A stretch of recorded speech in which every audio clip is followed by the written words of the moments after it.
And in some cases, the process actually is slow because you need to check your name, you need to go through several rigorous process before you collect your PVC. And the average time they spend on the person for a person to collect is about 20 to 15 minutes minimum. And by the time it takes about 20-15 minutes to give a person for a prospective voter to get the PVC, and you have over 1,000 people, definitely you may not be able to complete that process for days. And some of them have been advocating that INEC should deploy more personnel to such areas and probably think outside the box and do more to ensure this process goes itch-free. Joy, I'm wondering, reporting to us that it takes about 15 minutes to process the collection of just one PVC, so that in 1 hour you can only deal with 4 PVCs. What is it? Do they have to write an examination to get the PVC, or what is it? I mean, I'm just explain to our viewers so that we have a clearer understanding. You are supposed to come with your registration slip, and if it is organized in an orderly manner, and you say, look, my name is Osadolo, for instance, that's my last name. So in an alphabetical order, you would know where your PVC is, and then you go there and then you present it. What other evidence? Are they using beavers at the locations? Doing all this, some people's name will not be found, and if they are found, they will not be able to get their PVC. And another person who is on the queue, the person may also have encountered similar problem. So the process, by the time you are for like 30 minutes, you are dealing with people whose names are not found or whose cards have been omitted, then definitely it is going to be a tedious exercise, and people will have to check back some other time to see if they will be able to get the PVC. That is the delay that we are encountering in places that I observed in some of the registration areas that I visited in Okota, Lagos Island, Lagos Mainland, Oshodi Solo, and so many other places. Okay, Joel, let's just allow you to take a break for now. We'll come back because Lagos has huge population, and I'm sure that you will have more to tell us. But let's again go to Port Harcourt. That's another interesting environment. What are the peculiar, challenges that you also observed in the course of your monitoring the PVC collection? Well, here in Port Harcourt, initially there was this same issue of crowded centers before INEC decentralized the centers to various registration areas, which we call wards. With the decentralization to various wards, it appears very easier for people to collect their PVCs. It takes about 5 minutes, 5, 6, 7 minutes to get the PVCs.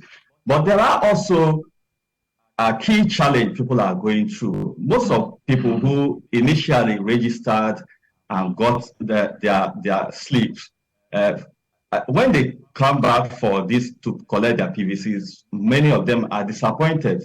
The issues we did multiple registration. Their names are omitted. They can't get the PVCs.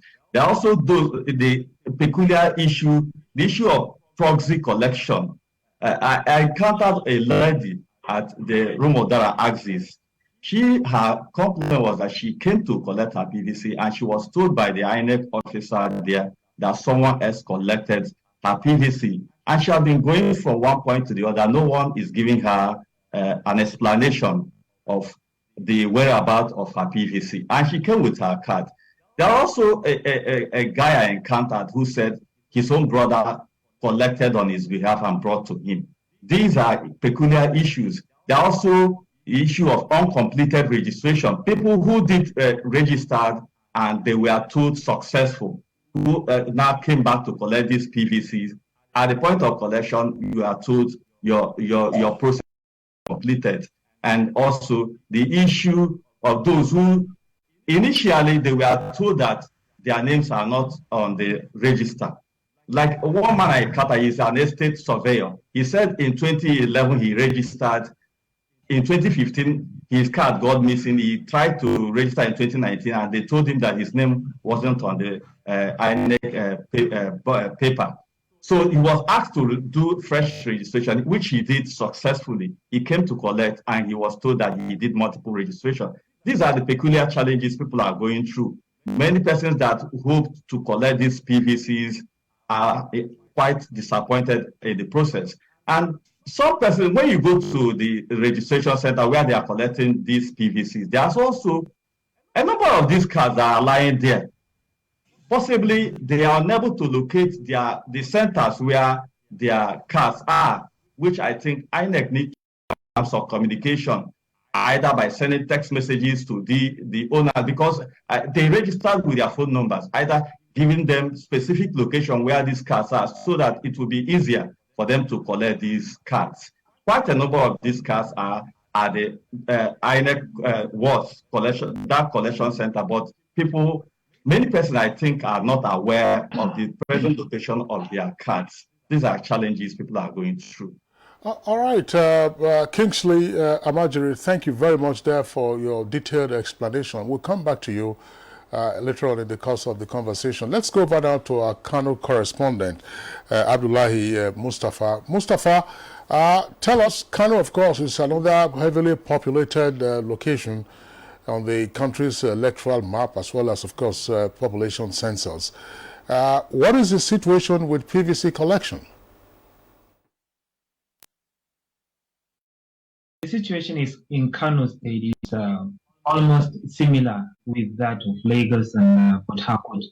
The collection centers are still there operating, and people are going there, but there seems to be a low turnout of prospective voters for collection of their PVCs.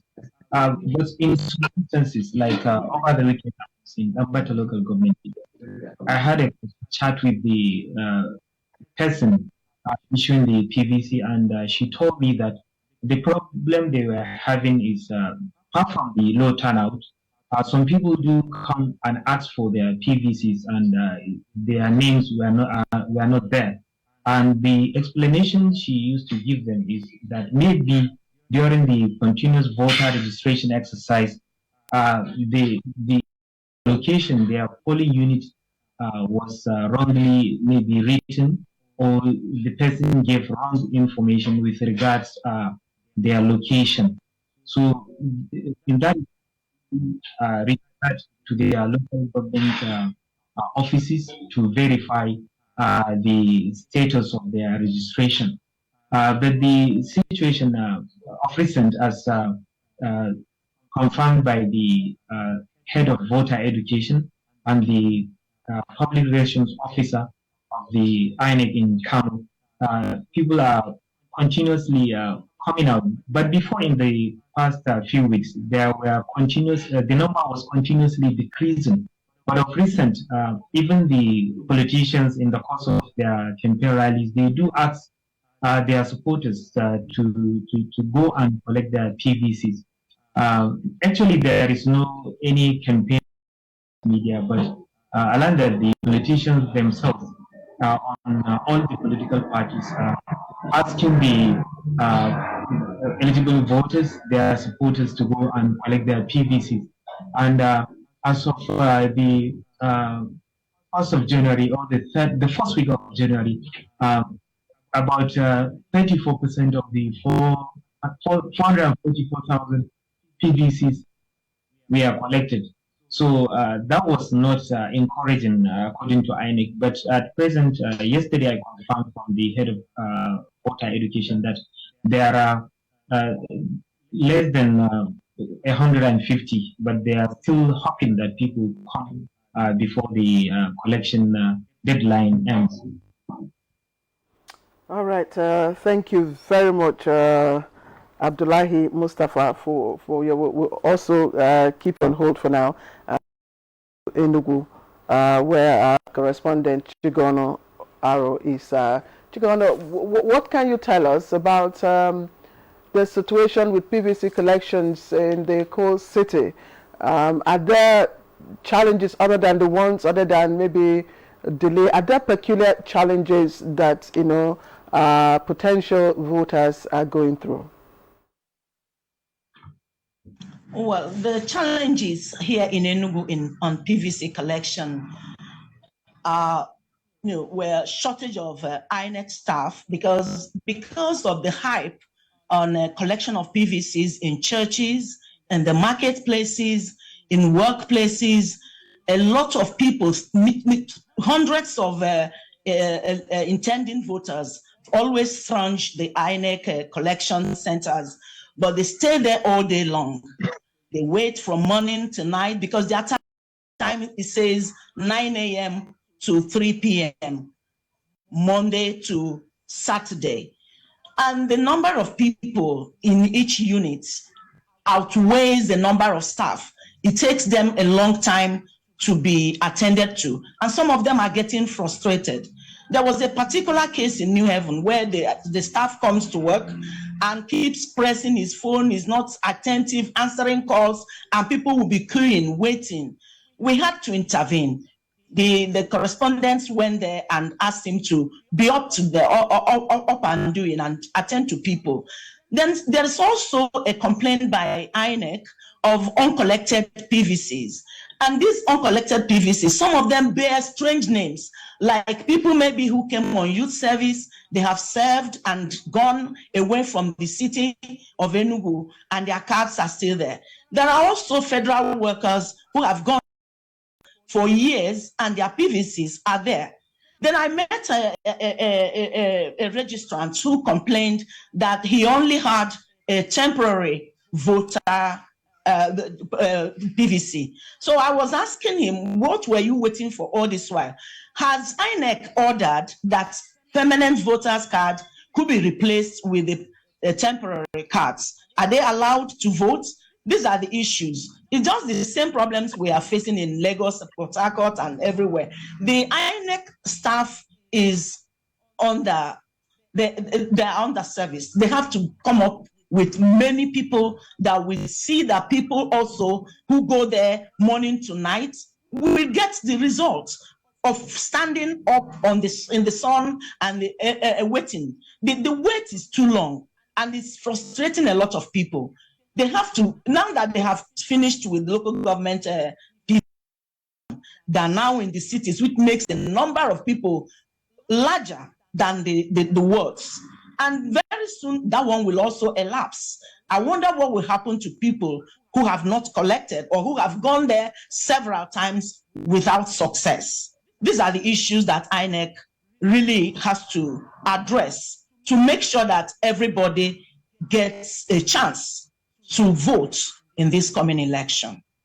Well, Chigano, thank you very much there for your report. But give us a sense of the staffing arrangement at the collection center. I mean, you did talk about a staff who obviously was more concerned with using his or her phone than attending to registrants who had come to collect their PVCs. Say at a collection point, how many persons are attending to the crowd of there? There are different sizes of collection centers. Like somewhere in Okpara Square is a large place. You have like 8 to 10 units where you come and the names are arranged alphabetically.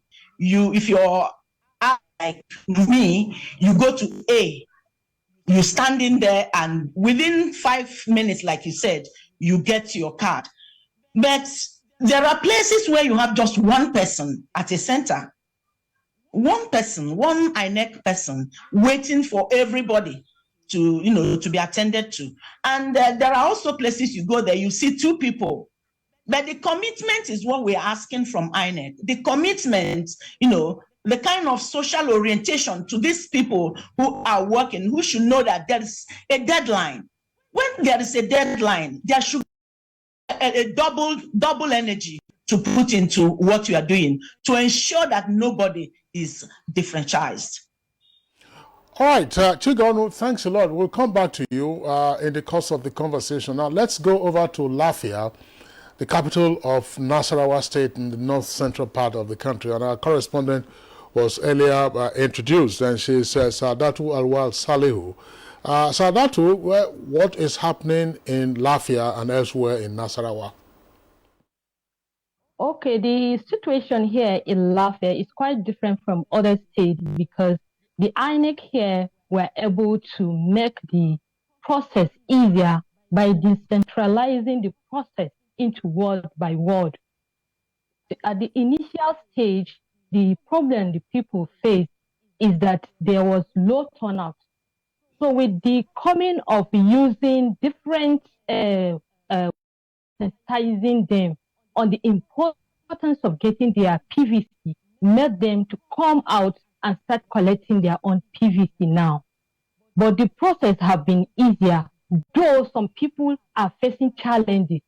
And the challenges the people are facing is that some of them that came to get their PVC, they could not get it because of the way they wrote their names, they misspelled their names, and some said it's not even about misspelling their names, but they came several times, but they didn't issue the card to them. And the total number that registered in Nasarawa State is 1.8 million people that registered as voters that they are going to vote in the next coming election. But they have a lot of cards at the initial stage, and people are not coming to collect it. They have to use their own mobility by going around to sensitize them to come and collect their own voters card so that they can get it before the time. All right, so collection is not by proxy because people have to come and collect their voters card before they have to come by themselves and do biometric before they can be issued their own voters card. I think that's so far what is happening here in Nasarawa State. Please clarify that for us again in terms of process and procedure. When you have your registration slip, what else is required for you to be given your card?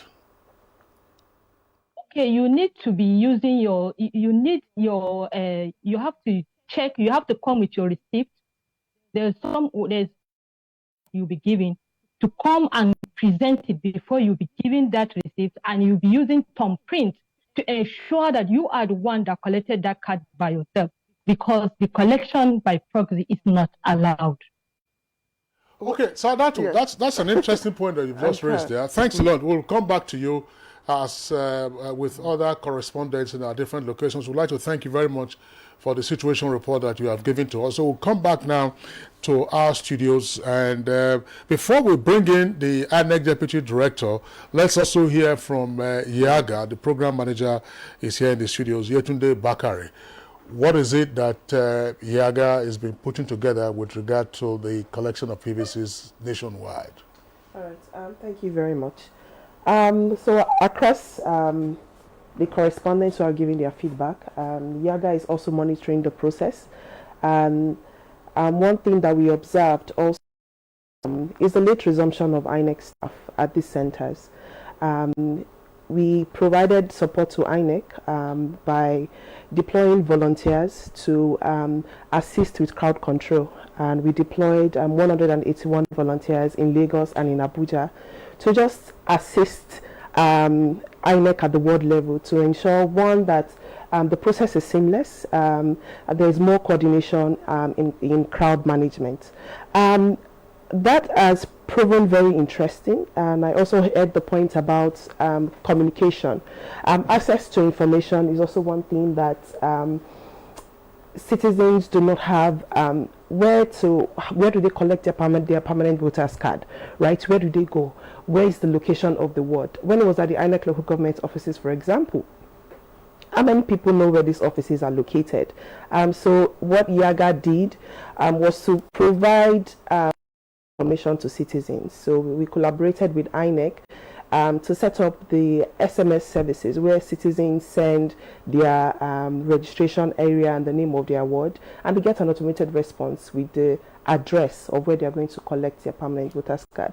And that has proven very, very effective, because if that did not happen, we will still have a lot of citizens who would not know where to collect their permanent voters card across the country. And that has reached over 500,000 Nigerians who have used that service.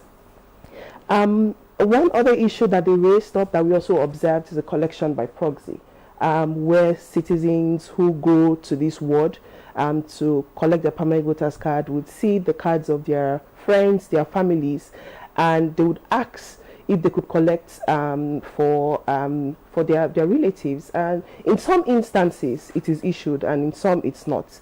Another issue that we also observed is they are attending to marginalized groups, to people living with disabilities, pregnant women, nursing mothers who go to these collection centers with their babies. We know that on election day, these people are given priority. But at the point of collection for their permanent voters card, no priority is given to this set of people. They wait long hours at the collection center to collect their cards. And so these are some of the issues that, you know, I would like INEC to also address. I think the last point I'd like to also make is the issue of those who do not get their cards because of multiple registration, right? So INEC has this data, INEC has the information on citizens who did multiple registration. So I think the most logical thing that INEC could have done is to send messages to these people that your cards are not ready for pickup. Because of this reason, you did multiple registration. So it saves people the long they have to spend at the collection center. They stay on the queue for hours, and it gets to their turn and they tell them they cannot get their cards, or their cards are not going to be printed, right? So for another instance is for those who whose cards are not ready. So INEC had said that the cards are printed in batches, right? So some people go there and their cards are also not ready. There's no communication that has gone out to them, especially for those whose cards are not ready, informing them that their cards are not being printed. They'll be printed and will be available for collection on a particular date. So in some centers that we observe the collection process, citizens were told to come back on the 25th. That was before it was extended. So the conversation is, if you're telling them to come back on the 25th when the exercise is supposed to have ended, that means you're disenfranchising them, because they are not going to get their cards because the process would have ended.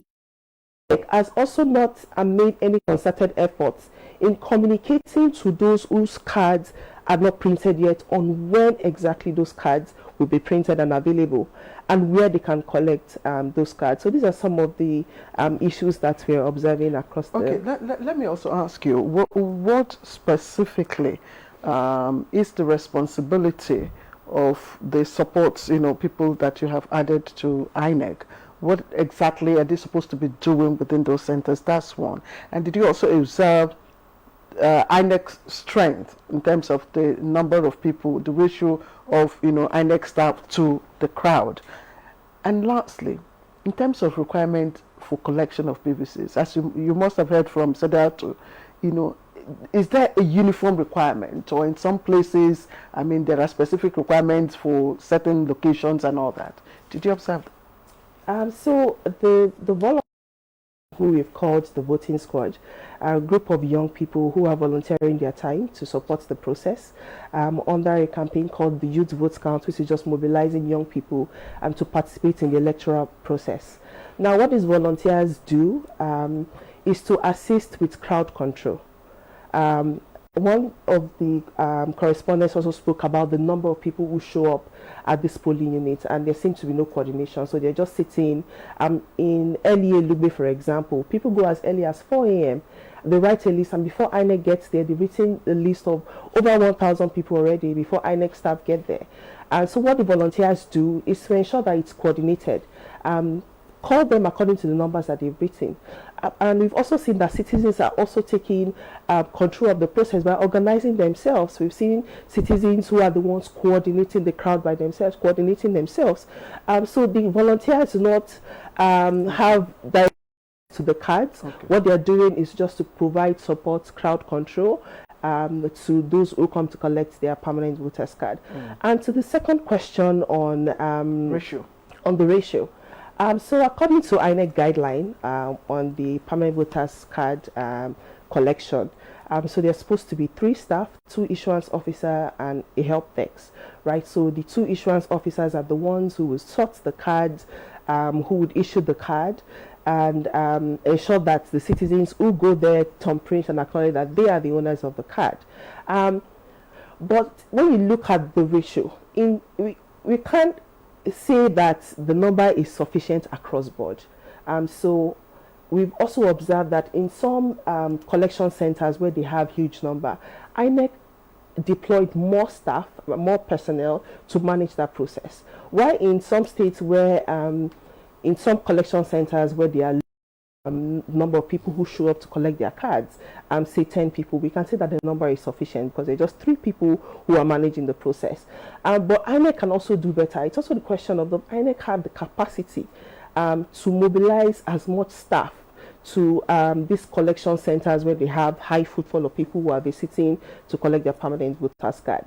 INEC is here. INEC can answer that response. But I think what we want to see, now that it has gone to the local government offices, that they are able to mobilize their personnel to adequately man and the collection points within the INEC local government offices. And I also heard one of the correspondents say that the cards were sorted alphabetically, but in centers where we observed, they were not sorted alphabetically. They were sorted according to polling units, right? Because that it's a lot easier to do that, so that once people come with their slip that has a delimitation of, it is easy to find. And when you sort it alphabetically, it's very, very difficult because you're mixing the cards from different polling units together. And to the last point on the requirements, what INEC had said is that what you need to collect your permanent voters card is the registration slip that was issued at the point of registration. However, we observed that some people don't have the registration slip anymore, or that when they go to the collection center, the ink on the collection slip has washed off, so there's no information on it.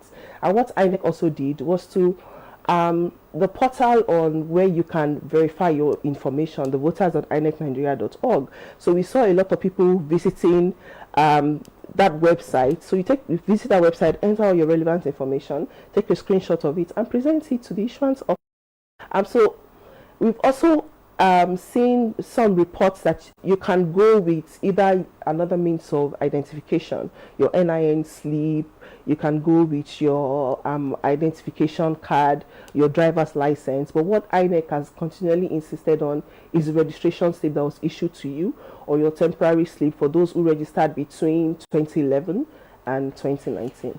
All right. Thanks a lot, Yetunde, for the in-depth report you have also provided along with our correspondents. Just before we bring in Mrs. Oladundoye of INEC, She's been taking notes. Yes, just clarify this one point. You talked about IAGA observing the lateness of INEC staff. What was the average lateness to the collection points? They're supposed to resume, they say come and collect between 9 a.m. and 3 p.m. What was the average resumption? Okay, so in some centers, they resumed as late as 11. In the FCT, in some collection centers, they resume as late as 11. However, it could be because the cards are being sorted at the local government office before they go to the collection center. In Lagos, that we also observed as well, in some collection centers, they are there 10 a.m. on Saturdays, Sundays, which is the weekend. Sundays, they are there late as well. There's no reason why I can say they got there late, but these are the trends that we observed in the centers that we deployed to. All right, thank you very much, Yetunde. Now let's bring in the Deputy Director of ICT at INEC, Bimbo Oladunjoye. There are a number of issues on the table, so take them one after the other, and then we also pop our own questions. Thank you very much. I feel like a lamp on this lotus lap this morning. you know. But I'll try to see how I can answer most of the questions. I tried to take down some notes, and maybe I'll start with what Yetunde talked about. That's late resumption of our staff. Like we know, the resumption time is 9 a.m. It's 9 a.m. and then they close at 3 p.m. But one of the issues that could account for late resumption, I'm not giving an excuse right now. I know everybody's supposed to resume at 9, you know, and close at 3. Could be this issue of resorting of cards after the day's job. Now, at the end of the day, because of the chaos and a lot of things that happen at the centers, they go back and then they try to see how they can resort the cards. Now, somebody mentioned earlier that the cards are sorted alphabetically. What I know is most times they sort according to PUs. Then even within the PUs, they bind those cards alphabetically, because I was at 1 or 2 centers, so that makes it easier. So, but you know, by the time rush comes, a lot of things come of the issuance of cards. So many things happen. So they try to, early in the morning, try to sort themselves out and get to the field. But this is noted because the time frame is shorter now. So we need to let them know maybe they need to do this the previous day before they close, you know, and then make sure that they resume earlier. Now, so I'll go to the other issues that were raised about. One was, I was surprised when I heard from the guy in Lagos when he said that collection time is about 15-20 minutes per person. So what I did was to quickly look at the collection of Lagos yesterday, and I noticed that Lagos had over 20-something thousand collection PVCs that were collected yesterday. So I think if that had happened, then I don't think they would have been able. 14,000 cards. They wouldn't have been able to do that. And LGA. Well, Lagos doesn't have one collection point. Yes. No, I'm trying to go down now to an LGA, for instance, Etiosa issued 6,421 PVCs yesterday. So if they had gone at that rate, they wouldn't have been able to achieve that. Yes, I know. I'm sorry to interject. Yes, sir. Etiosa is an upscale part of Lagos. He was talking about locations such as Okota and Mushin, highly populated. Unlike Etiosa, Etiosa will include Ikoyi, for instance, Lekki Phase 1, and Victoria Island.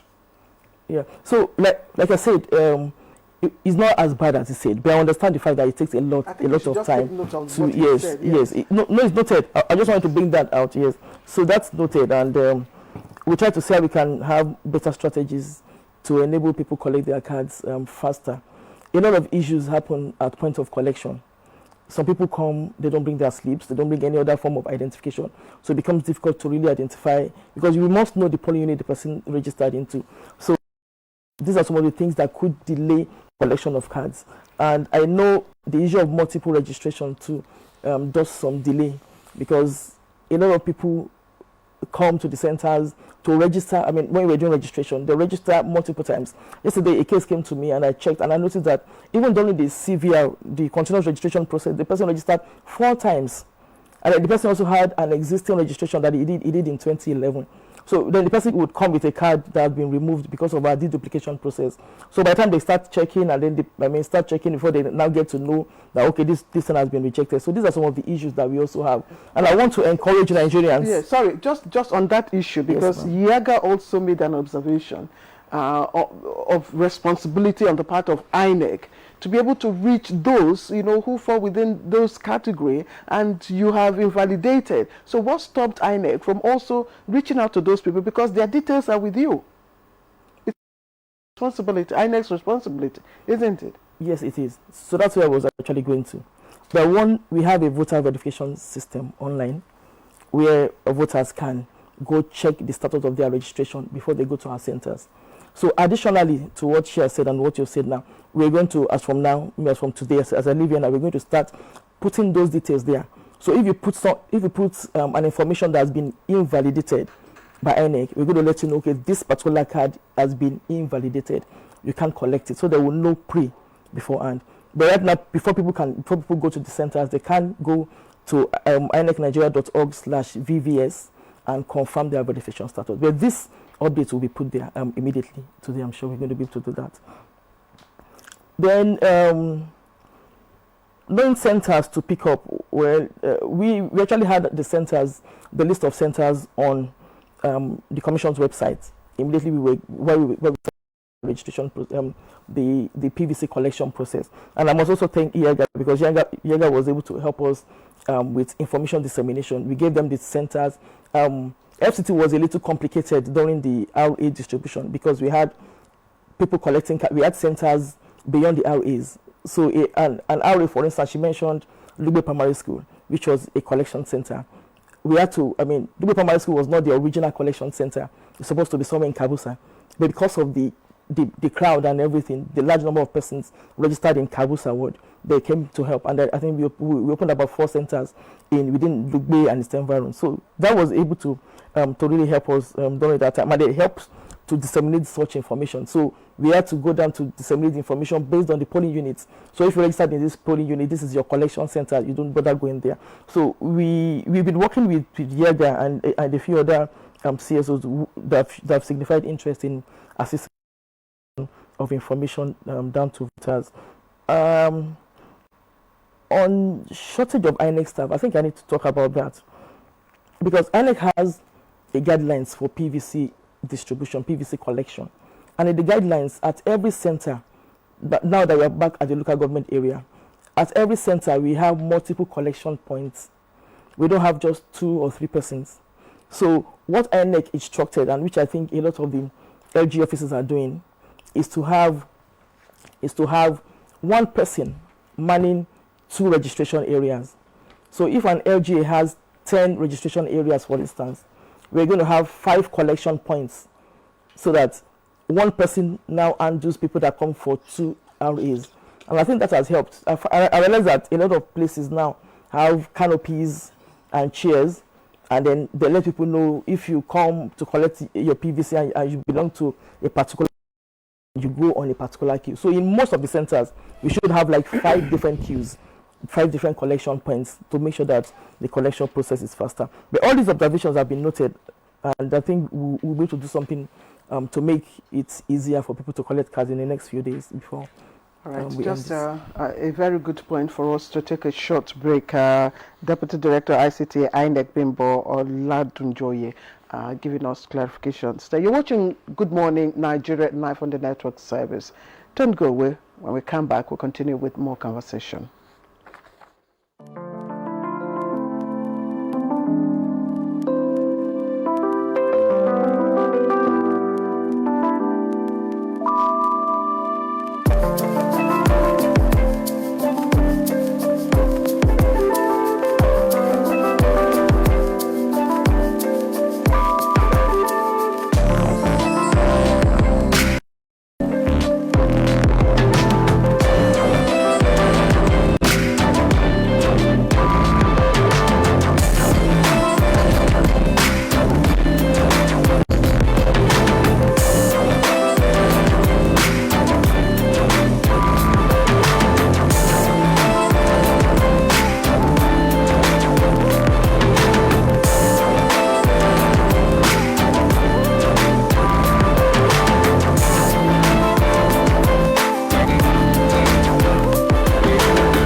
Everywhere you go, from banks to hospitals to public offices, mass transit stations, airports, and even telecommunication centers, citizens are treated as nuisances.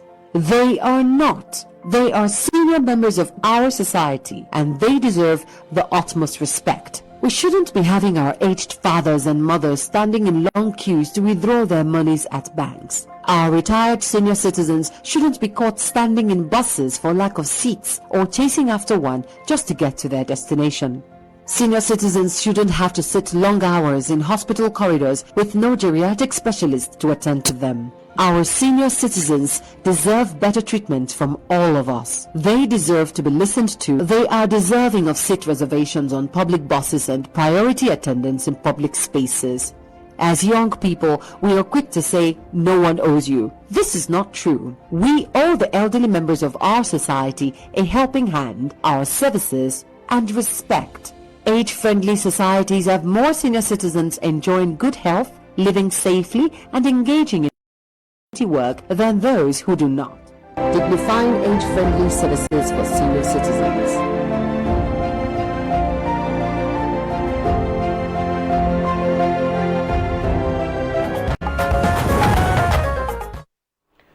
Welcome back. You're watching Good Morning Nigeria, and at this point we'd like to hear the responses from some Nigerians across the street. It has not been easy on a serious note. There should be the way they should arrange it better, easier collection. Because we can see that it's still rousing and it's still crowded here. I've been facing a lot of things though. I went to INEC of Isalagbaka, they transferred me to Oda Road. I went to Oda Road again, they transferred me here. It's still not there. This one is too stressful. I've been here to collect my PVCs all this day and I could not. I should go to the office at Oda Road by Monday or Tuesday. It's unfair. That's why somebody like I was in my mind to be coming and be going because I want to vote. The exercise was okay. I collected no stress. Everything is perfect. The collection of my PVC is very easy and it's very fast.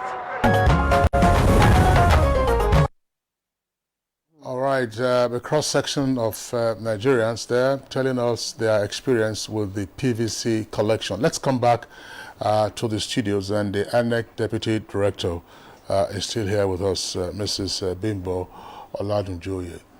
There are a number of issues still unanswered, and these issues were raised either by our correspondent or by the YAGA program manager. One, are all PVCs now available? Because there was a time when it was reported that not all PVCs had been printed. And so persons who went earlier, said sometime in December, couldn't get there, but the PVCs were not ready. So are all PVCs now available? That's the first question, and I'll pop others. Okay, so thank you. All PVCs are available. And while people were going to collect their cards, we actually have a complaints desk where issues with PVCs that they didn't see, maybe because they weren't printed then, or somehow they just were not available for pickup. So there's a complete desk at every center, every collection center. And as at last week, Thursday or Friday, we harvested all the issues raised by voters, that's issues concerning the PVCs not being printed. So we were able to harvest all that. I mean, it's about 100 and something thousand of such issues that were raised on the complaints desk. And right now, INEC is by the end of it's printing of those cards. For instance, Lagos cards have been sent to them. Lagos came pick up their cards over the weekend. So all the complaints that people raised while they went to pick up their cards are right now being addressed urgently, so that those cards can get back to the states and then people can pick the cards before the deadline. The deadline is January 29th. It stands, is it? It does, sir. All right, so which means we have like 5 days to the expiration of collection of PVCs. How many PVCs were expected to be collected during this period? And how many PVCs still remain uncollected? You have an idea? Okay, yes. So right now, about 82 million PVCs have been collected nationwide, and we have 93 million registered voters. So this means that we still have about 11 million PVCs uncollected nationwide. Okay. Including those the invalidated ones. No, without the invalidated ones. Okay, so you're talking about valid registrations. Valid registration, valid registrants, 11 million of them still to collect their PVCs. And they have the next 5 days throughout the country to collect those PVCs. Let's return to... Claire, go ahead. Yes, those who fall within the category of multiple registration and those you mopped up earlier on, what happens to them now? Okay, so those that were removed, because we actually removed them at points of processing, so we didn't print cards for them. They were actually intended to either relocate because of relocation. They want to, transfer and then yes, they did new registration. Yes. So well, bad enough. There's nothing we can do because they were not supposed to have done fresh registration. They were supposed to have transferred. And interestingly, we had over I think about 4 million persons who actually did transfers nationwide. So, but some didn't know and then did fresh registration. But we can't keep 2 registration of a person in the register of voters. So we have to knock out the most recent, because there's also an assumption that it's possible that the person had picked up the initial card for the first registration. Okay, thank you very much, Bimbo Oladunjoye. Let's return to our correspondents, and I want to begin with our correspondent in Port Harcourt, the capital of Rivers State, Kingsley Amajiri. Kingsley, well, there were reports in some parts of the country earlier, it was also debunked, about discriminatory issuance of PVCs, that if your name didn't seem to have sounded right in a particular location, you were not immediately given your PVCs. In other words, you were sent to the frustrating lines. You had to wait to say, oh, your PVC wasn't ready, and so on and so forth. Did you pick up any such issues around Rivers? That's one. And secondly, what's been the role of civil society groups and political parties, who are the beneficiaries ultimately of the use of PVCs, in seeking to mobilize registrants to go get their PVCs? Okay, the first question you asked about discriminatory practices in terms of distribution of PVCs within the areas I personally have visited in terms of monitoring or coverage, I did not witness. And to be candid as well, I've not heard of such that people are discriminated talking about PVC collection. When it comes to the role of civil society, well, they are doing the little they can, but not quite much. For political parties, I see increasing tempo. When you go to campaigns, you see politicians, those seeking for elective position, talking about the issue of collection of PVC. They are asking their supporters to ensure that they collect these PVCs. But I have not seen any arrangement where people are mobilized in terms of bringing out vehicle to move people to either to community level or to areas distant from the location to go and collect this PVC. But in terms of sensitization, political parties are doing this. Candidates are also doing within Port Harcourt and within the communities outside Port Harcourt. There is this tempo, even within church. Some churches are equally doing this. While the clergy come up the altar to preach the gospel, they also tell their members to ensure that they collect the PVC. That mobilization or sensitization and awareness is very active here in Port Harcourt. Okay, Kingsley, let me also ask you, I don't know if you've been able to visit the riverine areas. You know, usually during such exercises, those are the areas that are heavily impacted one way or the other. I don't know what information you are getting with regards to PVC collections in areas like Andoni, for instance, Abua Odua, Opobo, Boni, and all that.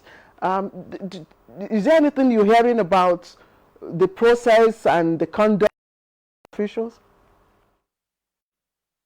Well, to be candid, I have not actually visited the coastal communities, but I think INEC, what they did when they went to the various registration areas, they mobilized their personnel to the 319 wards when they went to the various locations. And frankly speaking, there have not been any complaint to my knowledge from these coastal areas to say that the PVCs are not there. They are there. Where we also have this surge initially, where in the city centers, because these are places, Port Harcourt and Obia, but this is area where we have too many persons that did this registration.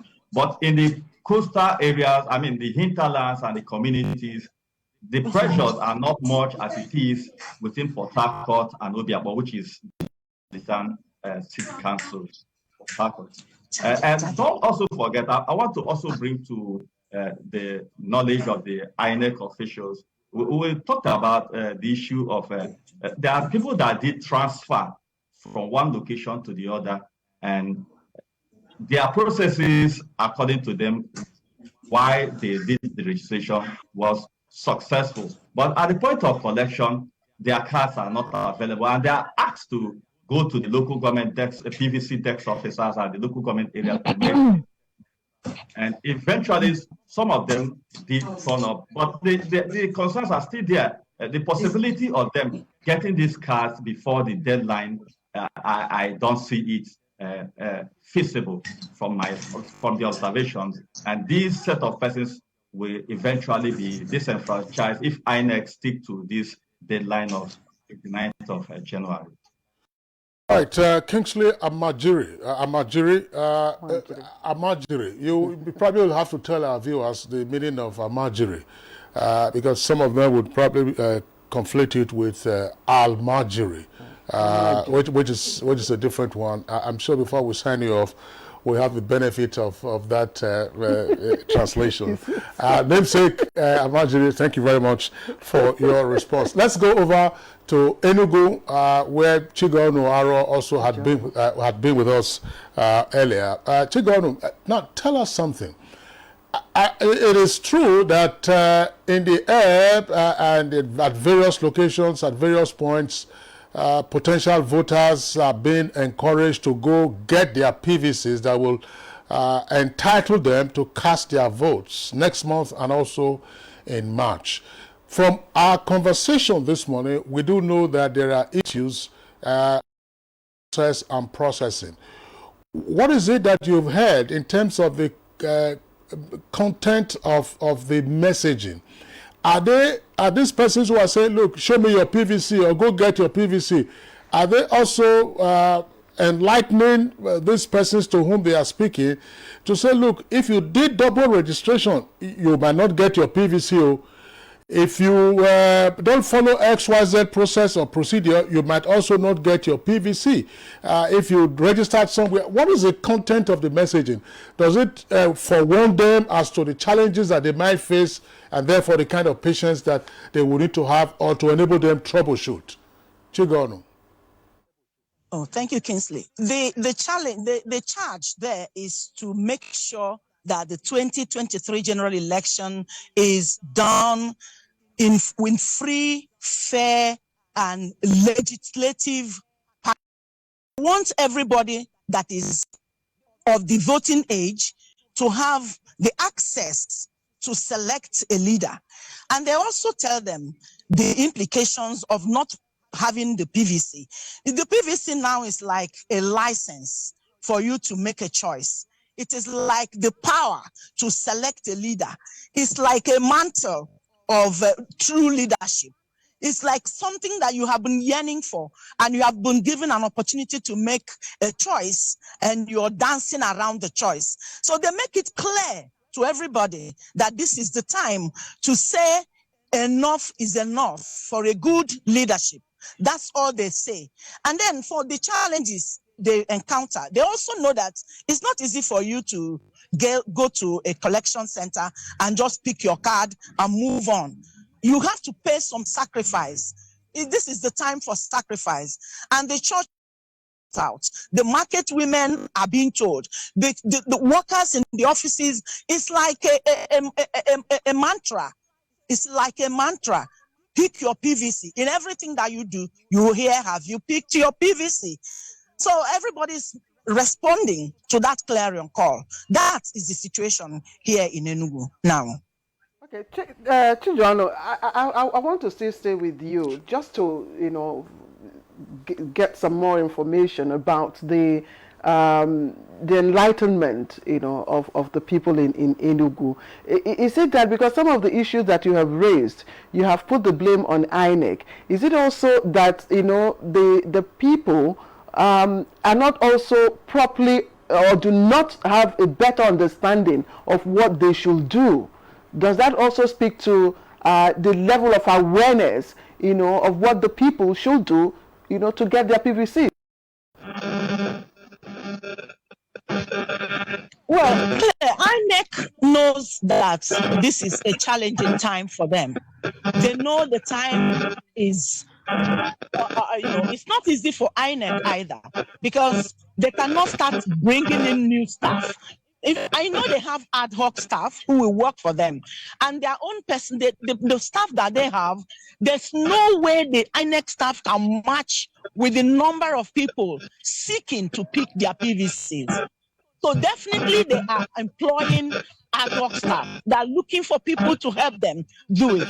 Because after now, they will still need ad hoc staff, even basically during the election time. Because this number of people that came to pick their PVCs are still going to front voting centers during the election. So the INEC is doing what they know best to do, but their hands are tied. The staff are not. So they are doing everything possible to come around the number of people they meet on daily basis at the PVC picking centers. All right. Thank you very much for the responses you've given to us from the coal city. That's Enugu. Back to Kano, Abdullahi Mustafa, our correspondent, is there. Abdullahi, we'll ask you the same question. What is the content of the messaging to the potential voters to go get their PVCs? Are they outlining what the challenges might be and then what they need to do when they do get there? That's one. And secondly, and this is an issue that we haven't really touched on. Look, let's be realistic. From the very beginning, INEC did say that weekends were also included for the collection of the PVCs. Did people take advantage of the weekends where traffic might have been much for them to go get their PVCs, or they are going on work days? Abdullahi. Let me start with the message. I remember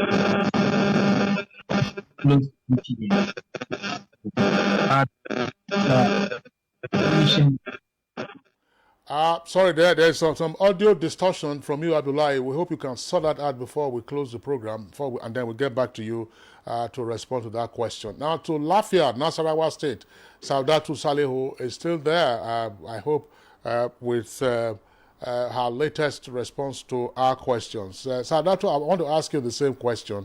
The content of messaging, along, of course, the lines that the other correspondents have also responded. And are you hopeful, from your observation, that perhaps there might be no complaints in terms of inability to collect PVCs after the 9th of January?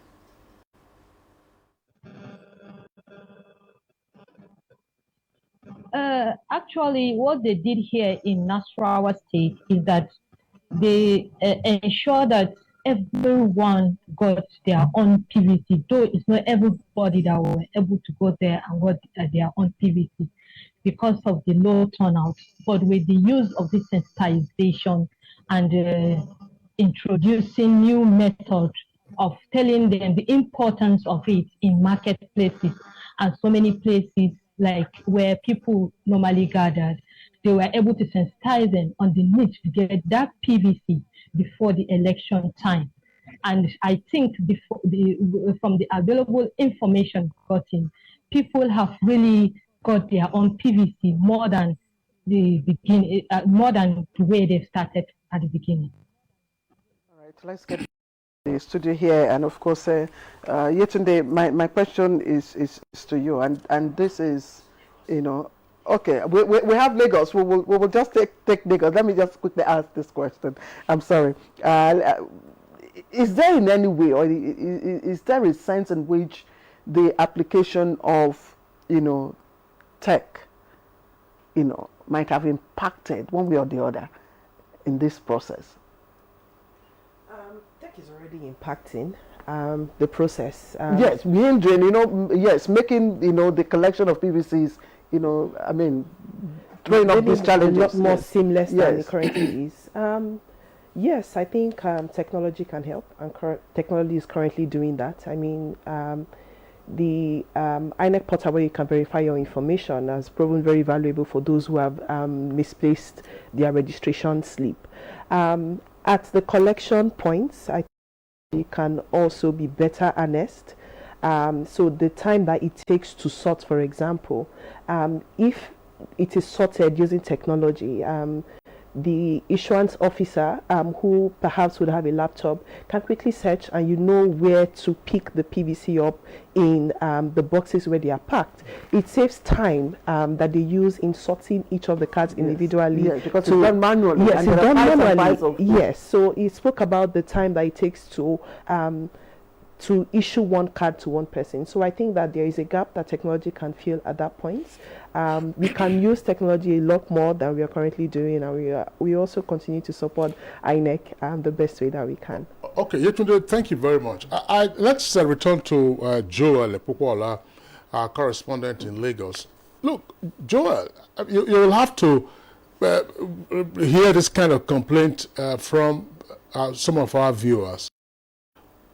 Collection of PVC is not a re-registration process. In other words, the issuing officer doesn't need to take down your data and recap you and so on and so forth. It is that, look, you have your slip. If you don't have it, then you don't qualify. The cards have been printed. The cards are right there.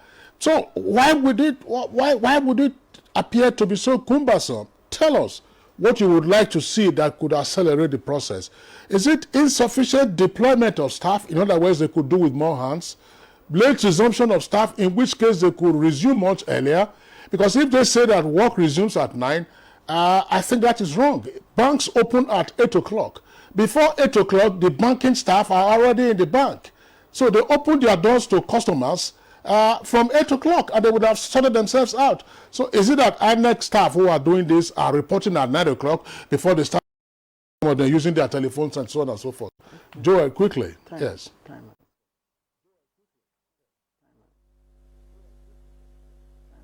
Specific voters more about how the process and they need to give them a sense of assurance that you will get your PVC. All you need to do is to be patient, and in some areas that they have a high population, they need to deploy more personnel to fast track the process.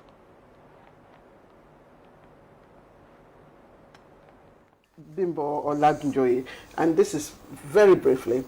Students are part of this, whole population expected to cast their vote. Right now, school is in session. Some of them would have, registered, in their various locations. What happens to this, group of students who probably will not be, because you have said no collection by proxy? All right, ma'am. So, during the Christmas New Year break, INEC was distributing, issuing PVCs. And I guess most of those children were home for the unitide period. So many of them actually just had the opportunity to pick up their cards. But for those who couldn't pick up their cards before they went back to school, it's going to be difficult for them to be able to get cards to vote. Because it's not their fault. Yes, it isn't their fault, but we need to stop PVC. Those whose cards are not ready, even before they went back to school, probably those cards are ready now, and they are not available at the points of collection. And you're saying there's nothing INEC can do for them? Right. No one is very, important. I'm sure that's clear. That's we're getting signals that we are almost overrunning. It's an issue we'll take up subsequently on Good Morning Nigeria, on which note we'd like to thank all our 7 guests who have been with us this morning here in the studios. Yetunde Bakare, program at Yiaga Africa, and also we had Bimbo Oladunjoye, Deputy Director, ICT, Independent National Electoral Commission. We had our correspondents, NTA, from Port Harcourt, Kingsley Amajiri, from Enugu, Chigonu Aro, from Kano, we had Abdullahi Mustafa, from Lagos, Joel Epokuola, and from Lafia, Nasarawa State, Saudatu Awal Salihu. We thank you all for your wonderful contributions to our discussion this morning. On which note we end today's program. Join us again tomorrow, same time, 7 o'clock in the morning. I'm Kingsley Osadolo. I'm Claire Adelabo Abdulrazak. Always join us in the campaign against rape and rapists. From all of us, bye-bye.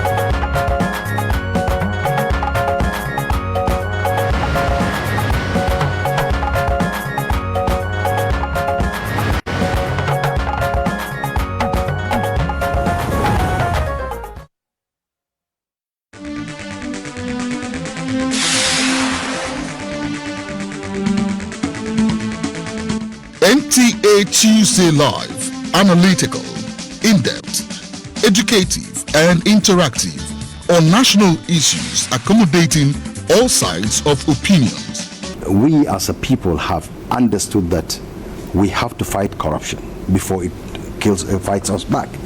Poverty has a financial index, so it should be fought also with a financial weapon. Give it to the social investments program. It has been a very courageous battle. Every Tuesday at 10:30 p.m. Join us. 24 hours a day, 7 days a week. You can watch NTA International live on your TV, computer, iPad, tablet and phone. Log on to visiontv.co.uk and click on Entertainment, then NTAI. You can also download the iOS or Android app on your mobile devices to watch NTA International on the go, anywhere in the world. NTA International, your window to the world.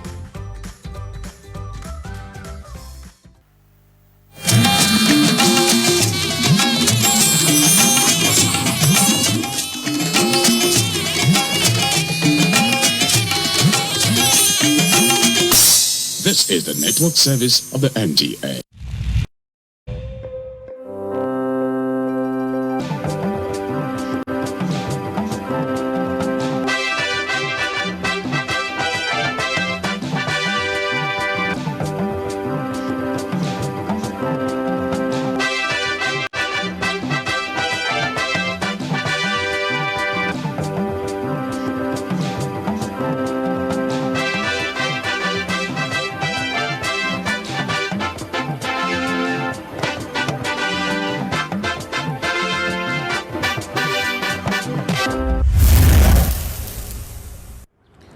Three away wins and 3 home wins were recorded on match day 3 of the Nigeria Premier Football League, which is still very much in progress.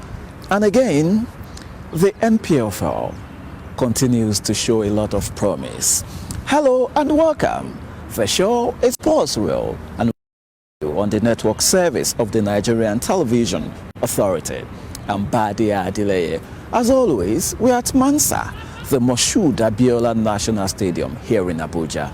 And of course, on the road today, we'll be talking the NPFL, the results we saw on match day 3. 8 matches gone already, 2 to go. And of course, we'll be taking you behind the scenes when it comes to women's football in Nigeria.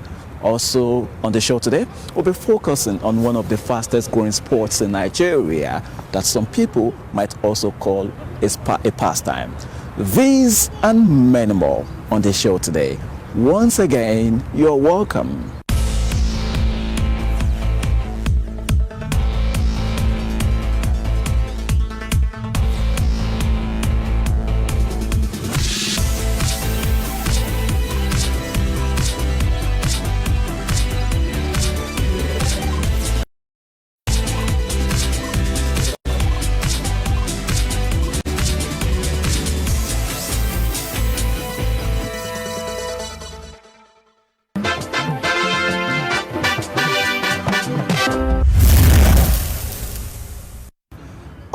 Let's begin with the Nigeria Premier Football League, as we saw 8 match day 3 games on Sunday. And of course, the biggest match of the weekend was the one between Plateau United and Enyimba International, which was live on the Nigerian Television Authority. The game, which was played at the new Jos Township Stadium, really lived up to expectation as it produced 3 beautiful goals, with the winner being scored in injury time. In case you missed that, let's show you the highlights. One now, Soko with a free kick for Enyimba. Oh, it's brilliantly connected. It's the People's Elephant here at the new Jos Stadium.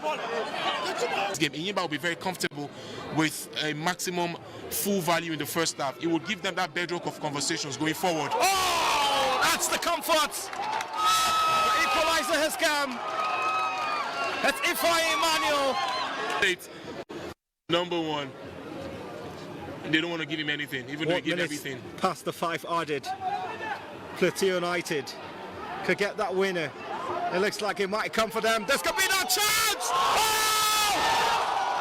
Right into stoppage time! These boys have opened pandemonium! What a game there. Come on, it's always beautiful to see late winners and of course some shocks, upsets. That's what we're up for. And the Nigeria Premier Football League, the new season, is not short of that. All right, let you know that at the new Township Stadium, we also saw another beautiful encounter with Akwa United, recording a 3-0 away win over Nasarawa United, who have chosen the same venue as their adopted ground. And of course, Bendel Insurance ran out 1-0 winners against Kwara United in Ibadan. What's really happening? These two teams playing away from home at the moment because their home grounds are not really ready. I'm talking about Nasarawa United and Kwara United. They failed to win at their adopted grounds. So let's quickly show you the highlights of the two matches. And of course, we're going to show you other results and the standings of the MPFL.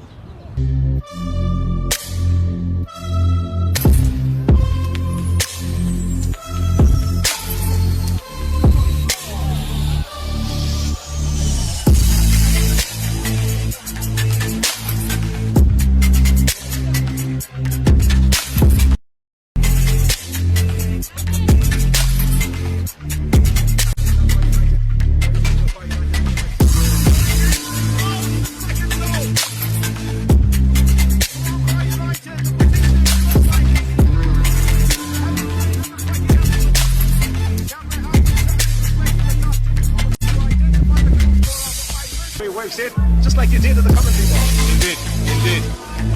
Definitely the penalty in any books. There could be that chance for a goal. And it's well taken.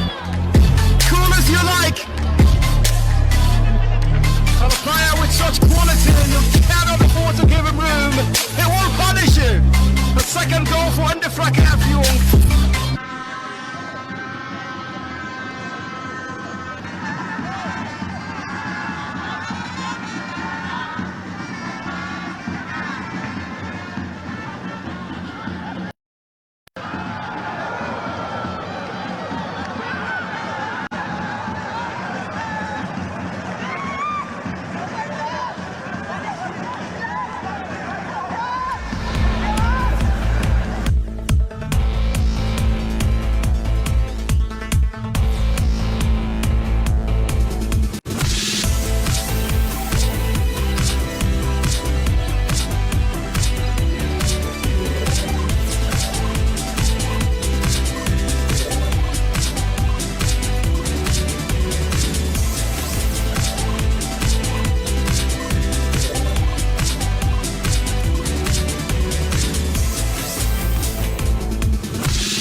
It's still sports rule on the network service of the Nigerian Television Authority. It's time to talk women's football as Osereme Inegbenebo is standing by to give us today's edition of the MTN Super Falcons show.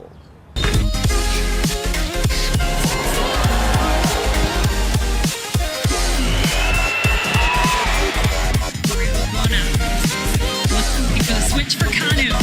Kanu striding into the area, puts it in the upper corner. What a goal! Nigeria! Award to the Nigeria Women's National Team. Nigeria have opened the scoring. Hello there, mamas and papas, boys and girls. Welcome to yet again another episode of the MTN Super Falcons show. My name is Osereme Inegbenebo, and as you know, on the show we bring you only the very best that the Super Falcons have to offer. Now, speaking of the Super Falcons, as they prepare for the biggest FIFA Women's World Cup ever, hosted by Australia and New Zealand, FIFA have announced the sale of over 500,000 tickets to countries from around the world, totaling to over 120. That is super, super huge. Anyways, just before we download all that we have for you today, and today's show, by the way, is centered around Asisat Oshoala and Rasheedat Ajibade, our very own Super Falcon stars. We will go for a quick break, and I will see you.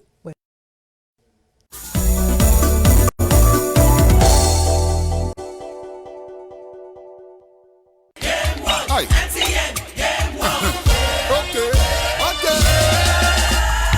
Jay, you sabi play.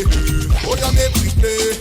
You feel good for real life, but now game world we do. If you give me dance, I go give you both. Khaki no be leather, my body share you know. Oh yeah, oh yeah, MTN game world. Oh yeah, make we play. Oh yeah, oh yeah, yeah.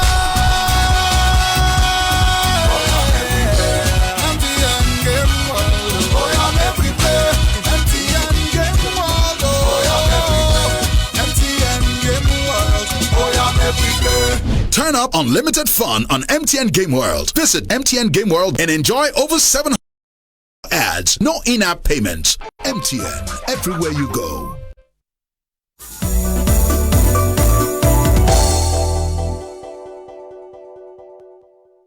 Welcome back. This is still the MTN Super Falcon Show.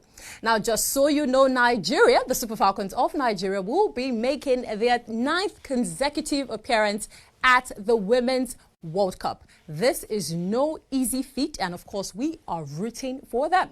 Now, speaking of our Super Falcons, one player that we will be looking forward to, and I mean, our radar has picked her up all the way in Spain at La Liga Femenil. I'm talking about none other than Asisat Oshoala. Now, she's been doing fantastically well. She's been fantastic, and she recently just scored 2 goals for the Spanish Giants of Barcelona. Let's see how she created that magic.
Of NIN, visit the closest MTN office near you or scheduler.mtn.ng to book an appointment.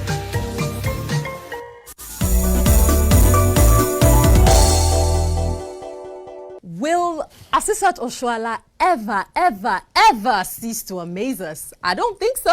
Well, I'll also have you guys know that Asisat Oshoala's Barcelona has qualified for the Spanish Super Cup final. Well, and now you know, of course, we keep you updated with everything happening with our Super Falcons home and abroad. Now, speaking of which, I'll have you know that it is the best time for you to follow us across all social media platforms. It's at MTNNG on Instagram and Twitter, and it's MTN Nigeria on Facebook and YouTube, and of course our very own page, a Super Falcons Show. Now it's time for us to shift attention to another Super Falcons star. I'm talking about the blue hair. We're talking about none other than Rasheedat Ajibade. And for Rasheedat Ajibade, education is just as important as a football. Now, through her foundation, she has gifted cash prizes to 10 lucky children. Well, let's take a look at what the inspiration behind this was.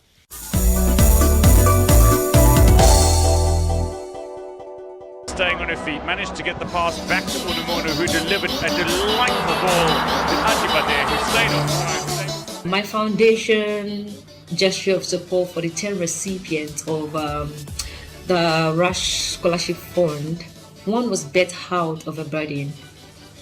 Two was bet out of experience, being in that situation of not being able to pay the bills or not being able to pay my school fees. That was in the past. And three, I am the power of education. I understand that education is powerful. Knowledge is powerful. Knowledge is light. And the higher the light you possess, the lesser your level of ignorance, the lesser the darkness inside of you. So I want people to get exposed to all of this. I want whichever way we can support people, reach out to people, to help them acquire this light, because I also understand the fact that education is expensive sometimes. Not everybody could afford all of these things. And for me, I understand the fact that education for me is not just going to school to learn the A, B, C, and D in the school. Whatever would add value to you. The motivation to help students with their outstanding fees is in line with my passion for education, my passion for self-growth and development, my passion for value, adding value to oneself, and also giving back to the society in any way that I can. Because even as playing professionally, I am also chasing education in all forms that I can. And I also want to help a lot of people along their path as well, as much as I can.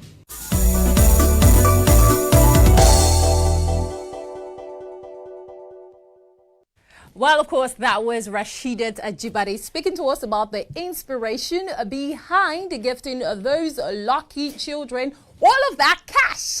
Anyways, make a date with us still next week, as we'll be catching up with Rasheedat Ajibade as she gives us her views on the Super Falcons South Central American tour ahead of the 2023 FIFA Women's World Cup. And that's the much we have for you today. Or not. Well, we have got a trivia for you, our lucky viewers.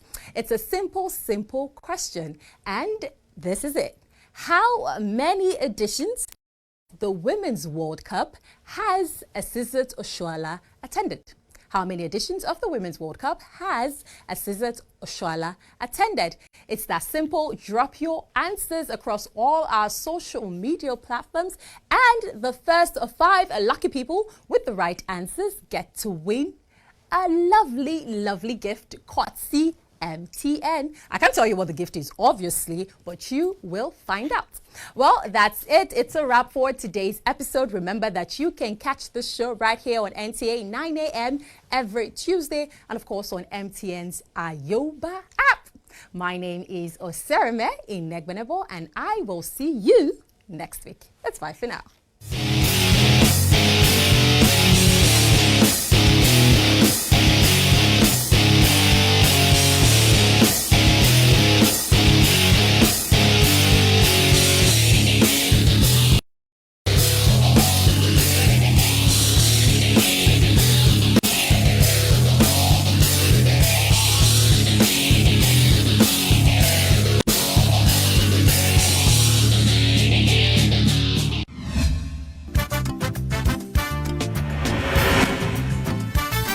There's the start and get.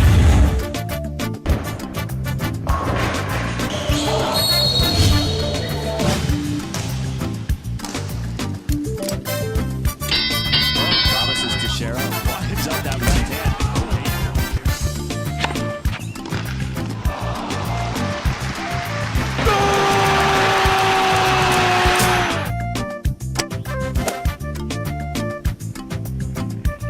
Archbishop of basketball, goal! He hung on that net like a stalk up a tree.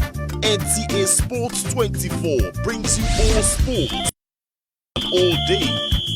Tune in to watch watch NTA Sports 24 on Star Times Channel 270, StarSat on Channel 434, and Free TV on Channel 731. NTA Sports 24, where sports thrive.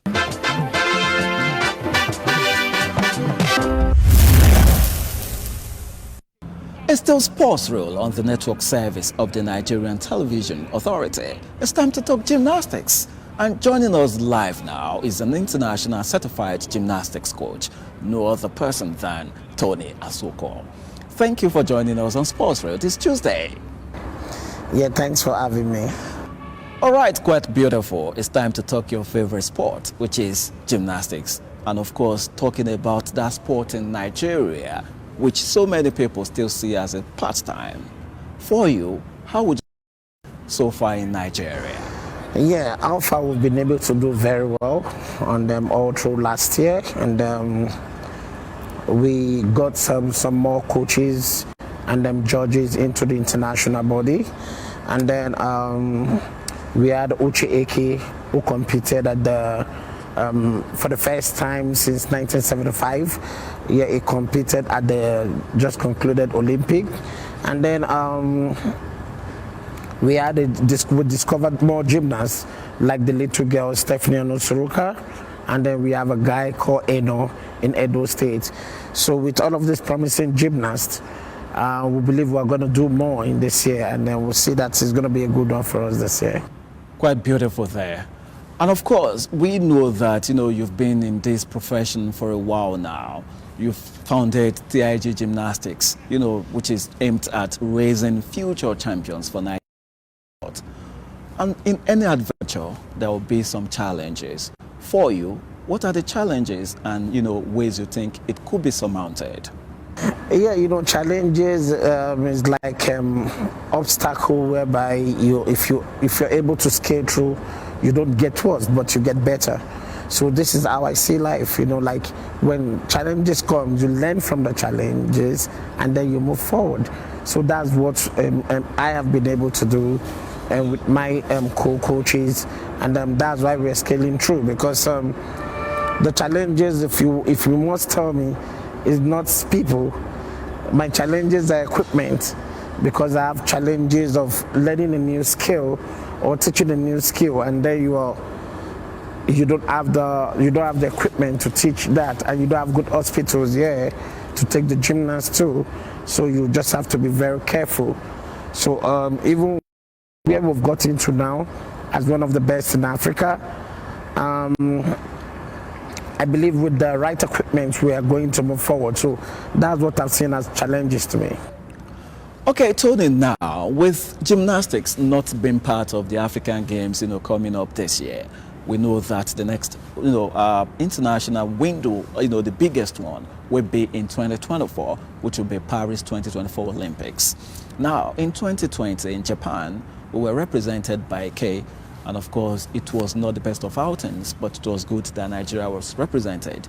Now, ahead of 2024, how can we raise even more stars to represent the country, and not just representing Nigeria, but ensuring that they put up a good performance at the competition? Yeah, for now, as you can see, we've not started any preparation about that. There is no refresher course at this time, and then when you get there, you want to expect magic. No, it's not going to be done that way, because you have to get a dietitian, you have to get a physical preparation ready, you have to get a competition preparation. If you know the country where they are going to, they are supposed to have visited that country like 6 months or a year to that time, so that at least they can acclimatize with the weather and some other things around the country. But for now, there's nothing happening. All right, Tony, just before we round up this discussion, I would like you to talk to parents who are kind of skeptical when it comes to allowing their wards to partake in gymnastics. What will be your words to them? Yeah, it is all about methodology. Like I said before, the physical preparation. So what we run in TIG in our club, the level system. So the level system takes you from one level to another, just like in school.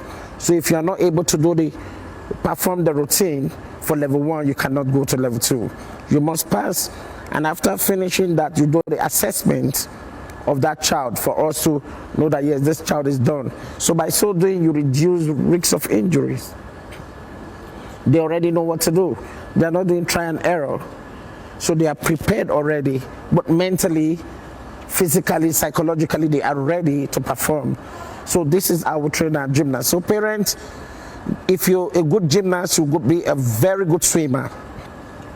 And also gymnastics makes children flexible, makes them smart and strong, and them also mental alertness, and it builds confidence. Like you see, when you see a gymnast walking, yeah, you know that, okay, this child is like fearless, this child is brave enough to do something.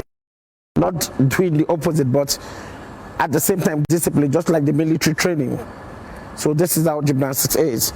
So your child is going to get the very best and also do very well in the academic work, like in school. Quite interesting, Tony. I want to believe that with these few points of yours, you've been able to convince skeptical parents that gymnastics is very much good for their words. Thank you for joining us on Sports Road this Tuesday. It's been interesting having you. Thank you very much for having me.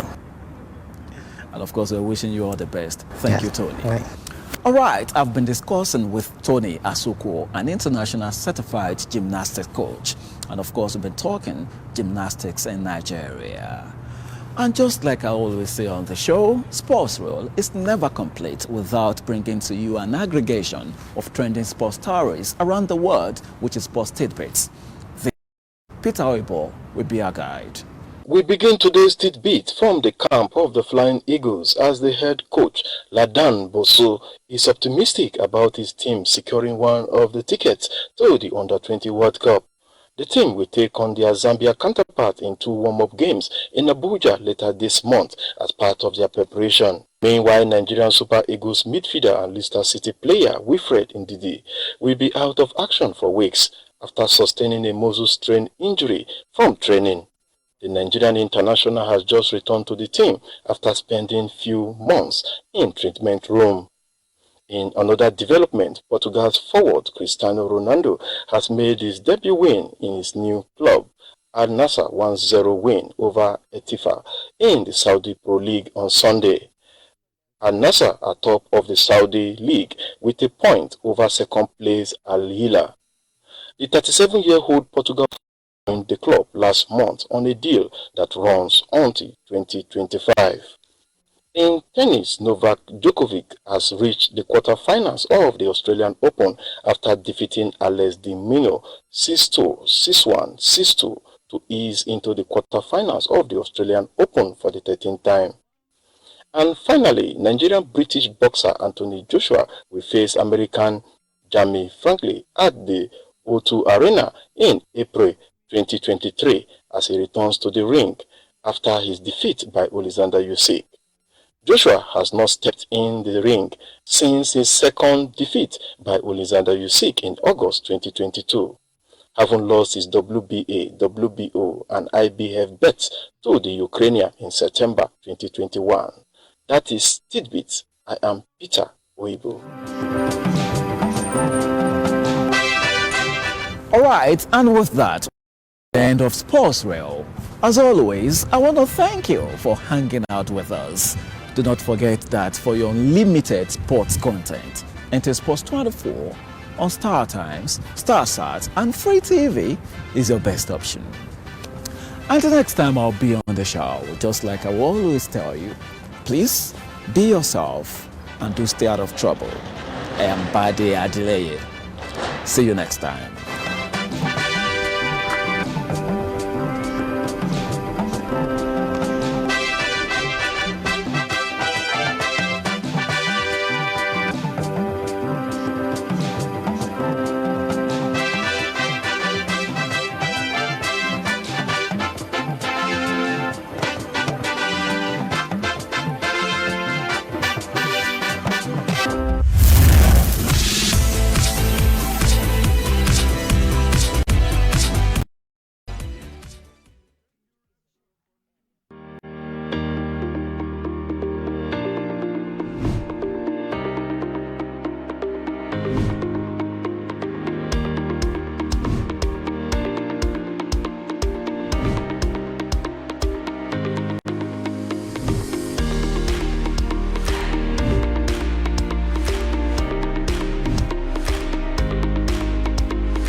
Did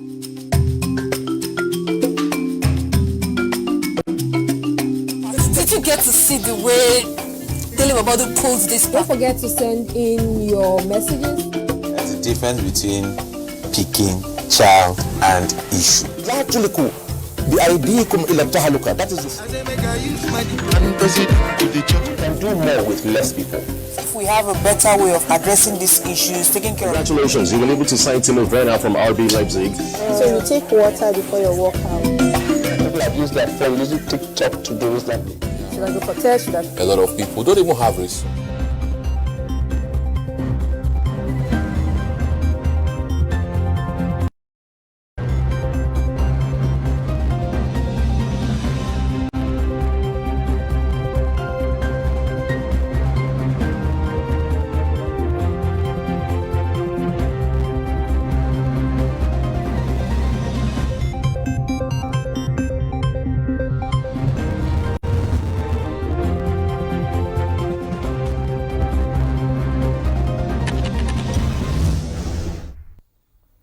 President Buhari inaugurates $1.5 billion Nigeria's first deep-sea port in Lagos.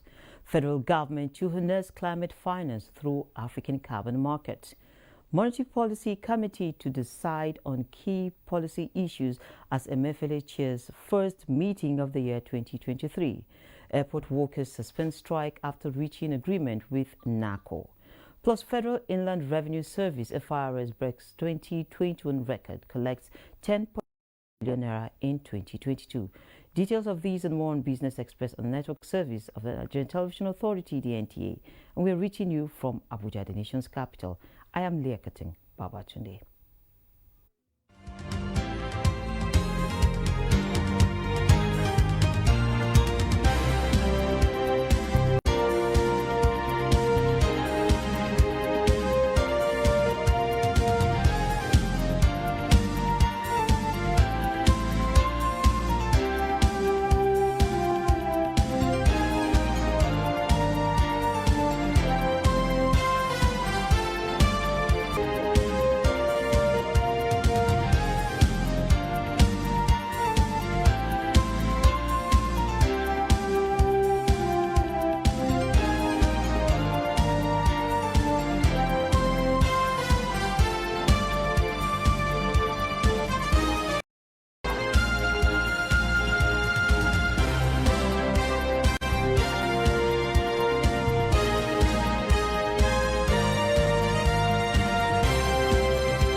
The Lekki Deep Sea Port, driven by the Buhari administration's vision of bequeathing a legacy of poverty elimination through the provision of job-creating infrastructure, has been inaugurated.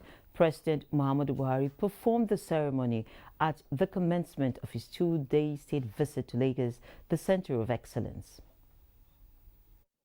Initiated and completed under the present administration, the West Africa's deepest sea port is estimated to have an aggregate impact of $360 billion over a concession period of 45 years, executed by the federal and Lagos state governments as well as private consortium.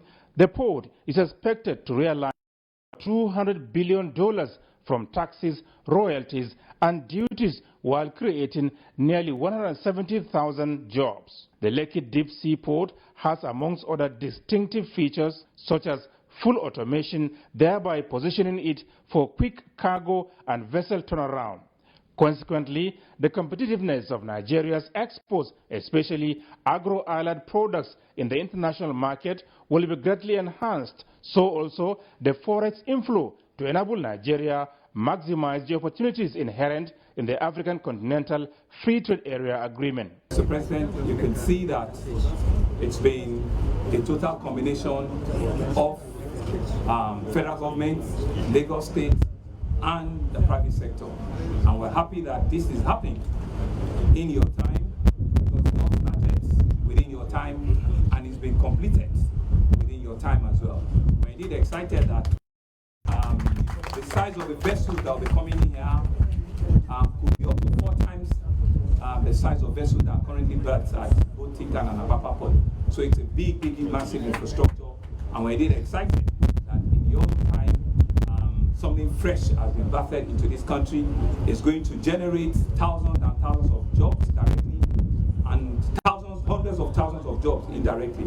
I want to say very few words. First, really, this is engine of the economy, not only for Governor Lagos and also for the Federal Republic of Nigeria. Second, really, this is the equity of investment.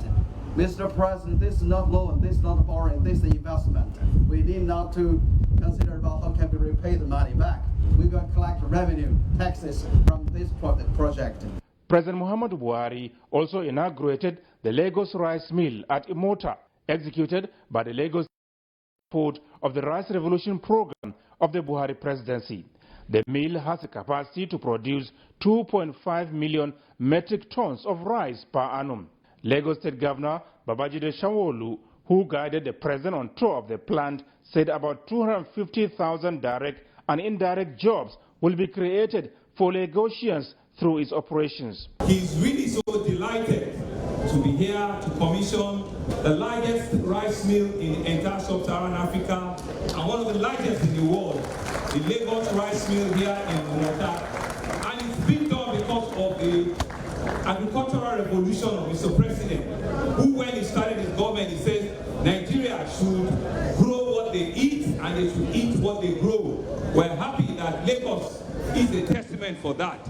With 2.8 million bags of 50 kg rice per annum, Lagos is ready to support the rice revolution and the food revolution in Nigeria.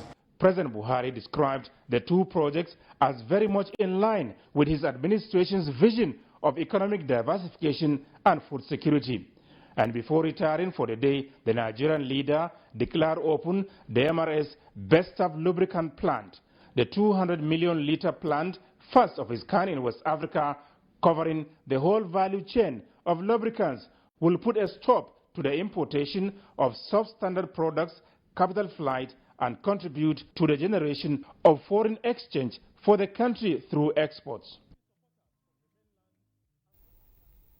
Thank you, Adam Musambo there. President Muhammadu Buhari has applauded the management of the Federal Inland Revenue Service for repositioning the nation's tax system, thereby sustaining the upward trajectory in revenue receipts for sustainable national growth and economic prosperity. This was when the executive chairman of the Ahmed Nami presented to him the 2022 Performance Update Report, which shows an unprecedented collection of 10.1 trillion naira in tax revenue. Reforms internally, in which we are able to automate our processes. Now, by June 2021, you will recall that we introduced our tax form marks, which today is a game changer in the FIRS. Our collection continues to improve on an annual basis. Through the tax form marks also, today, you don't need to visit FIRS to be able to do tax clearance certificate. I always share with people that statutorily you have 2 weeks to apply for and get tax clearance. In the past, it takes even more than that. Today, you can use 1 minute to start processing and getting your tax clearance without necessarily visiting the FIRS. Income tax contributed 2.83 trillion naira, value-added tax 2.51 trillion naira, electronic money transfer levy 125.67 billion naira, and earmarked taxes 353.69 billion naira. Non-oil taxes contributed 59% of the total collection in the year, while oil tax collected stood at 41% of total. It is the first time that the FIRS will cross the 10 trillion naira mark in revenue collection. Let's now take a break before we get to our main focus for the day.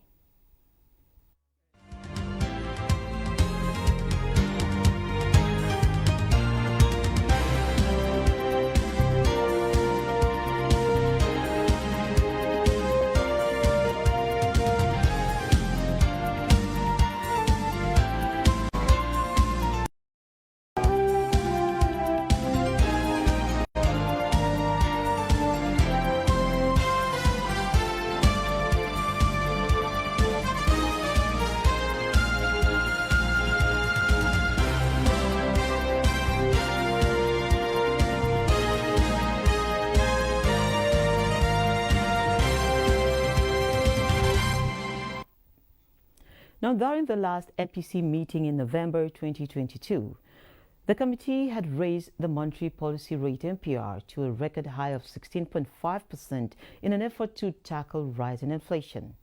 Now, will the committee retain the current policy rates given the prevailing fundamentals? To speak on this is Idakolo Bolade, a financial and wealth management expert. You're welcome to Business Express. Thank you for having me. Good morning. Good morning to you. It is the first meeting this year, and of course, expectations are high. And so we're wondering, what are the critical factors that would shape the decision of the committee? Definitely, the state of the economy and its performance in 2022 will definitely be a key factor that will shape the decision of the MPC today. And key and major factor is the inflation rate that has been on the increase all through 2022, except in December when we witnessed a slight easing. So these factors are essentially what the committee members are going to look into to now further decide whether to continue the policy movement or to hold or for a slight increase. Okay, so perhaps you would speak to us on the issue around the ways and means of borrowing. This also dominated the news in the last 1 month. Do you see these affecting in any way the decisions of the MPC? Looking at the ways and means borrowing that the federal government has been using, which is a policy tool to borrow from the central bank to fund its operations. But we discovered that of recent, there has been abuse of the policy that has led to excess liquidity in the system, which is why the Naira redesign presently is what is being used as a policy framework to mop up the excess liquidity.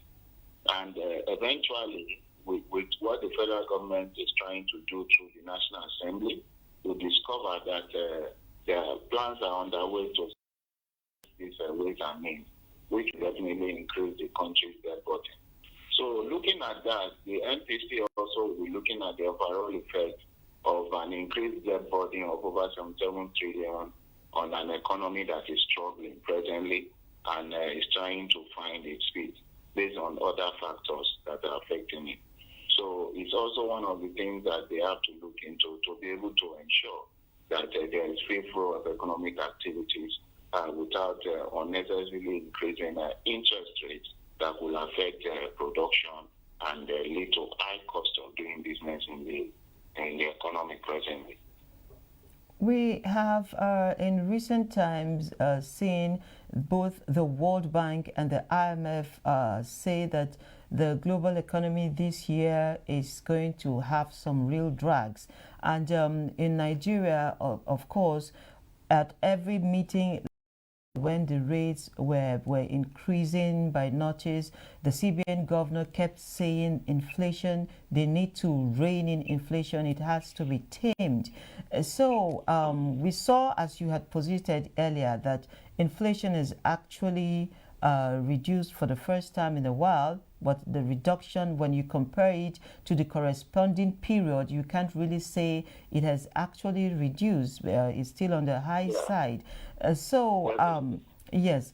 So with all this, how do we take a position that would really rein in inflation? Is increasing rates the only way out? The challenge that we have presently is that based on the slight good news in December concerning the easing of the inflation rate, there is also a projected easing in January, most likely will also further reduce the inflation rate. Mm-hmm. So I see the MPC members looking at a situation whereby the hawkish stance that they have taken over the months is really paying off. It has started paying off. So I'm looking at a situation whereby they might want to continue in that line of maybe a slight increase between 25 to 50 basis points or they might decide to hold to see the gains that would be eventually realized from the policy decisions that are brought about the reduced inflation in December and a likely reduction as well in January. But what that does to the economy presently, which we have been feeling over the past months, is that it has caused an increase in the cost of doing business, caused an astronomically high cost of borrowing, which has affected businesses to the some are started witnessing default in their repayments. So the government, the CBN, this policy meeting should also look at the situation that is prevalent on ground to take a position that will not hurt the economy further, especially the productive sector. Okay, indeed. And of course, in the coming hours, we will be hearing the CBN speak to that position. I must sincerely thank you, Mr. Idakulu Bolade, for joining me this morning and sharing perspectives on the MPC first meeting for the year 2023. Thank you so much for having me. Do have a nice day. Thank you. Now, crude oil prices rose slightly in early Asian trade on Tuesday in a market focused on prospects of demand recovery from top China and on the global economic outlook ahead of company earnings. Brent crude had risen 5 cents to $88.24 a barrel, while U.S. West Texas Intermediate crude rose 13 cents to $81.75 per barrel. Crude oil prices in physical markets have started the year with a rally, as China no longer held back on pandemic controls and has shown signs of more buying, and as traders have worried that sanctions on Russia could tighten supply.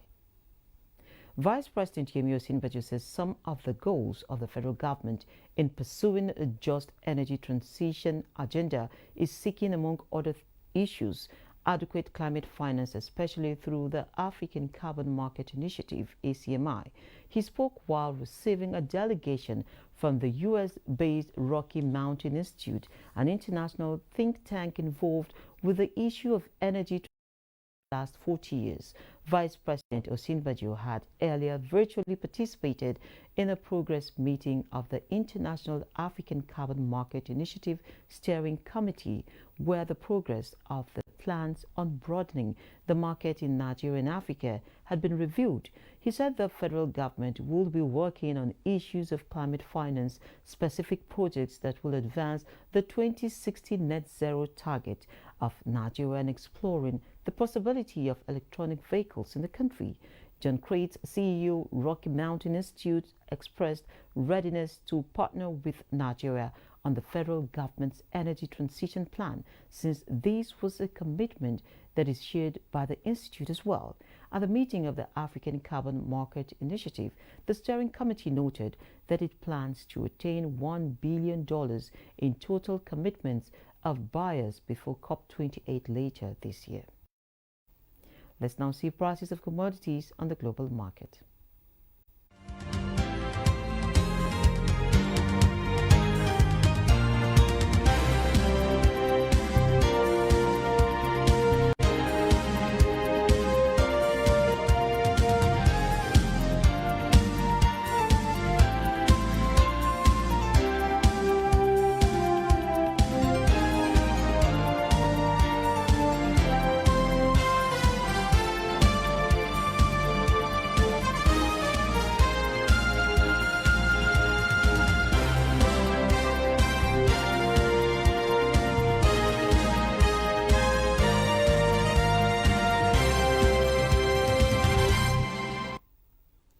Well, with just 1 week to the January 31 deadline for the old Naira notes to cease be legal tender across sections, who spoke from around the country have appealed to the Central Bank of Nigeria to extend the deadline, as getting the new notes has continued to be difficult.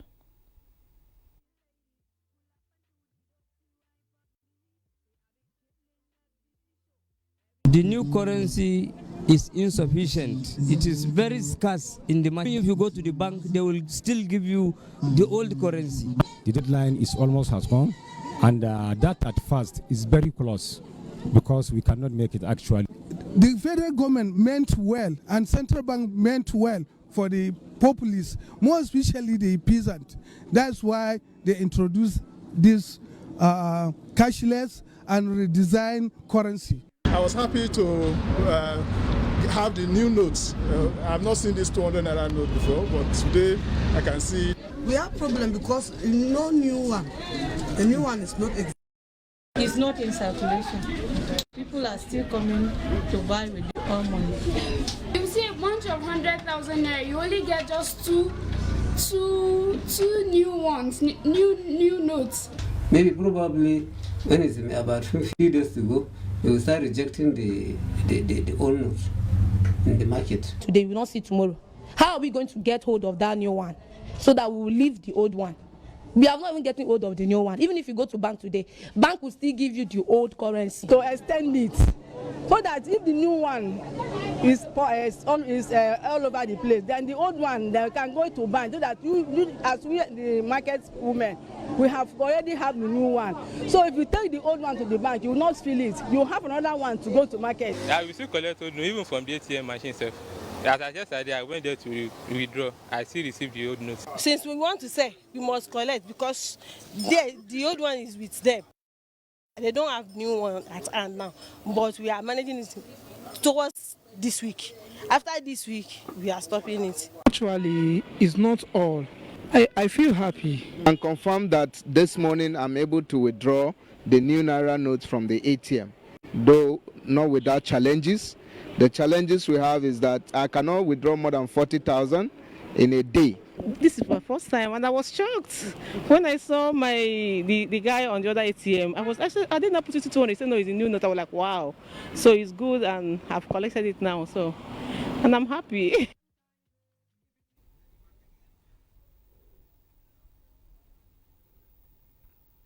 Hello, deposit money banks. We hope the story will change before the end of today. We move to the capital market where the Nigerian exchange closed Monday's trading and positive amidst buy interest and sell-offs as bulls dominated proceedings and drove up the broad market. The all-share index appreciated by 0.12% to close at 52,657.69 points. In the same vein, market capitalization grew by 18 billion naira to close at 28.681 trillion naira. Global Market Update is next. European markets are heading for a higher open this Tuesday, with investors awaiting the latest flash purchasing managers index data from the Eurozone in January. Markets in Asia traded higher as Lunar New Year holidays were observed in most of the region. The Nikkei 225 rose 1.46% to end its session at 27,299.19, while markets in China, Hong Kong, Taiwan, South Korea, Malaysia and Singapore are on holiday. U.S. stock futures were largely flat on Tuesday morning as investors looked to continue a strong start to the week during a busy stretch of corporate earnings. Futures tied to the Dow Jones Industrial Average dropped 0.04%. S&P 500 futures and Nasdaq 100 futures were each lower. In Africa, South Africa's JSE Africa Top 40 opened positive by 0.49%, while Namibia resumed negative. Others are yet to post figures. Boss said able Business Express. And this is where we end this episode of the program. Business Express returns on Wednesday at 3 p.m. But don't forget, of course, that you have barely 1 week to swap your old currencies for the new one. So don't keep them at home. And of course, for the women like me, you have your hidden currencies in your house. Go break that kolo or your asusu, bring out that money and change it, because it's going to be useless by January 31. And we'll be bringing you all these updates in a couple of hours. The Central Bank Governor, Godwin Emefiele, will be addressing the world on the outcomes of this very first meeting that has had so much drama on its back. And NTA will be bringing that live to you. My name is Leah Katung-Baba. Today, have a wonderful day and God bless Nigeria.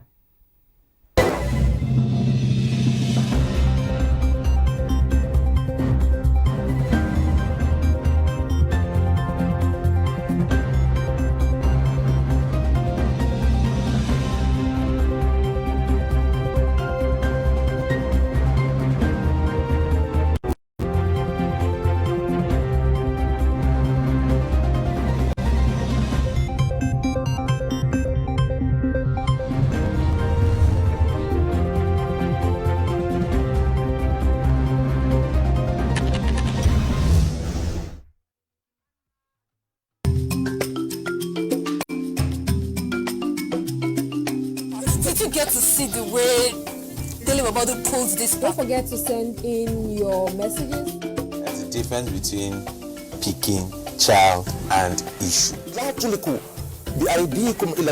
that is can do more with less people. If we have a better way of addressing these issues, taking care of. Congratulations, you were able to sign Timo Werner from RB Leipzig. So you take water before your workout. People have used their phone, using TikTok to do this. Should I go for test? Should I... A lot of people don't even have resources. I'm Cecil, and this is the Medley Show on NTN.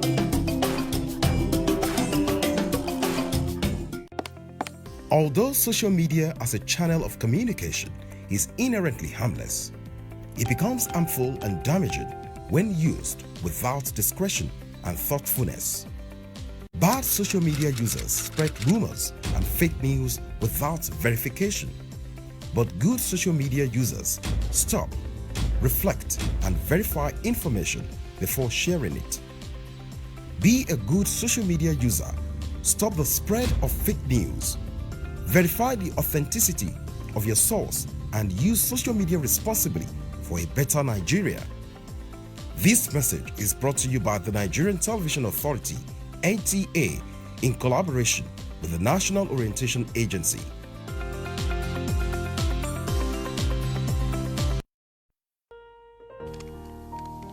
Stress is a normal physical response to an event that makes your nervous system feel threatened at the perception of danger, whether real or imagined, giving your body automatic mobilization process known as the fight, flight, or freeze response.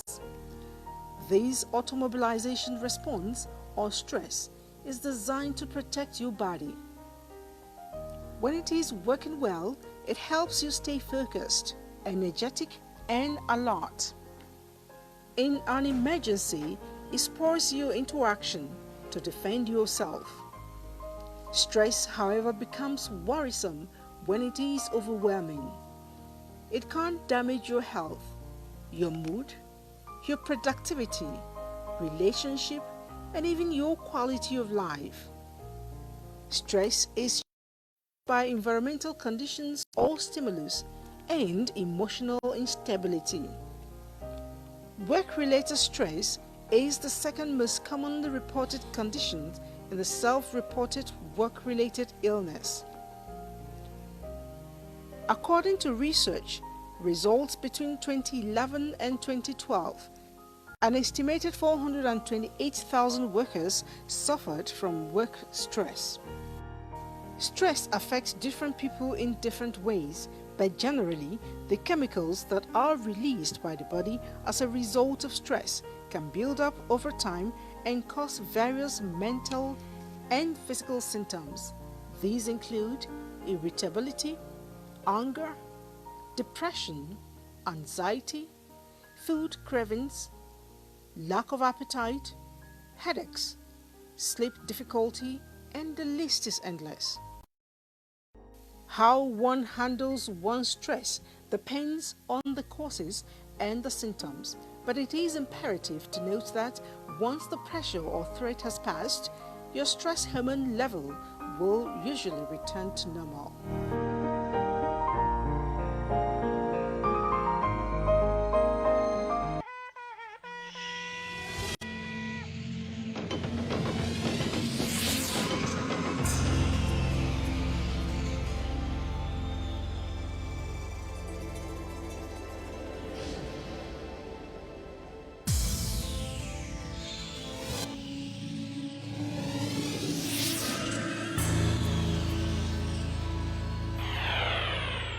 NTA, you can't beat the rich.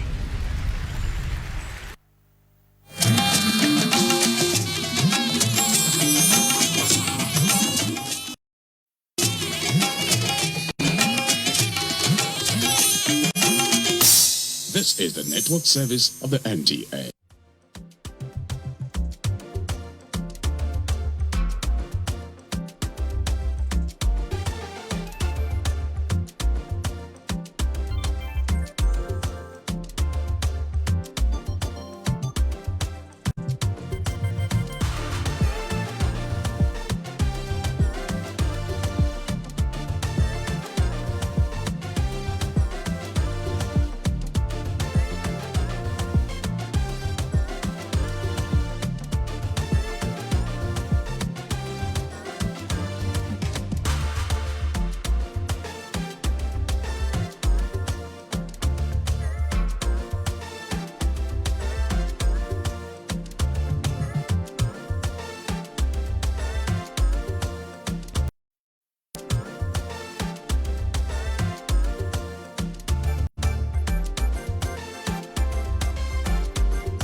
Hello and welcome to another exciting episode of Better It Today from the stables of the Nigerian Television Authority, NTA. My name is Yetunde Jayola. And if perchance this is your first time tuning in, Better It Today is a program designed to motivate and inspire our wonderful viewers to lead a better life by sharing not only basic health tips, healthy recipes and lifestyle, but also to share with you how to interact with people on a daily basis. Speaking of which, one major place where interaction occurs is within the workplace, be it among colleagues or between a boss and his employees.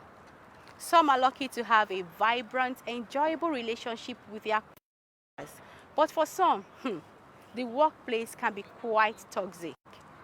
On Better It Today, we will be talking about toxicity within the workplace. But before then, let's see this short film titled The Glass Ceiling. Stay tuned and we will be right back.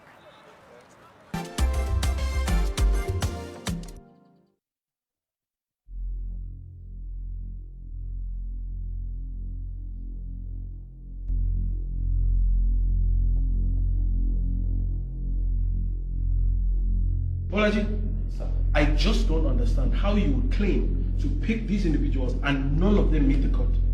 I mean, looking at their CVs, it makes me want to eat off of them, but when it came to the interview, none of them could barely put a sentence together. Makes me doubt if they ever went to these schools that they claim they did. Sorry, sir, I am very sorry. I'm sincerely very sorry.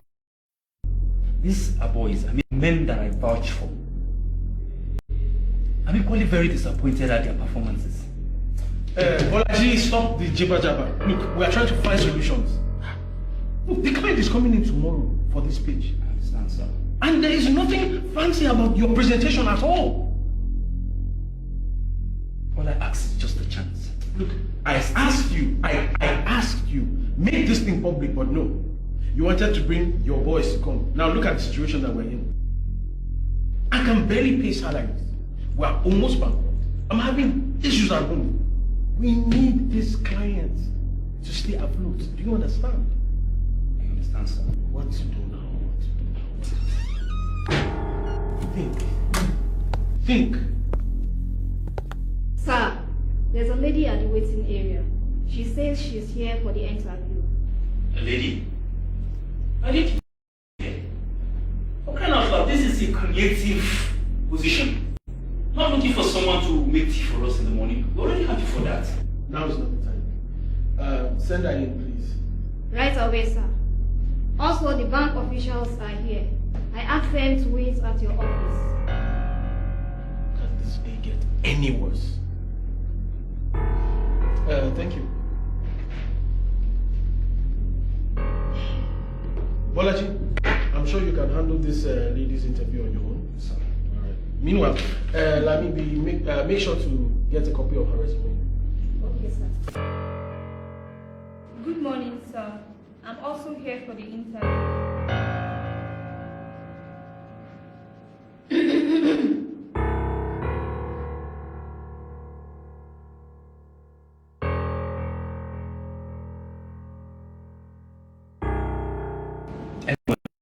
Like you have a different purpose in this life. But being here isn't one of them. Well, I'm a passionate advertiser. That's why I'm here, casting my nets. I hope I have a fair shot of this, sir.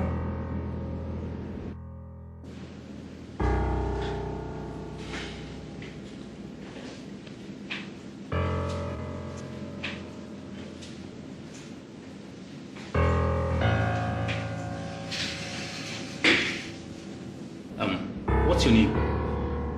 Mariam, sir. Mariam Gidado. Very impressive. But this world here is not for your kind. My kind? Yes.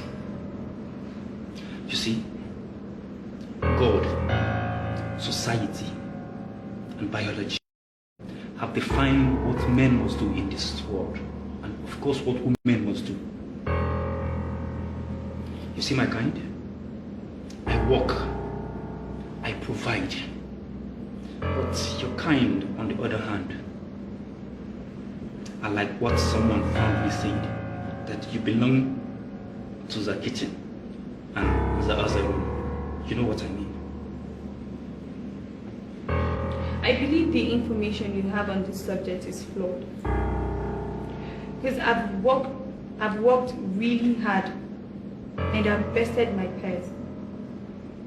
I came here because I believe I can help boost this company with some of my ideas. And so far, we haven't started the interview yet.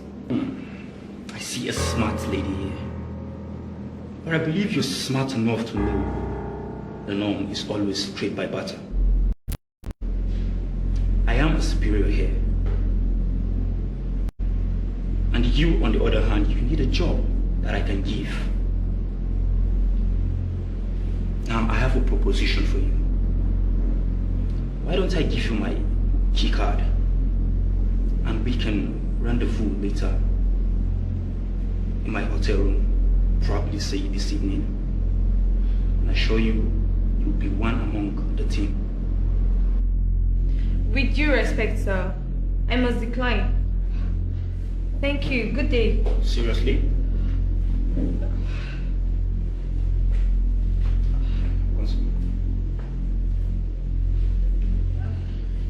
Good day, sir. Sit down, sit down. Okay. So,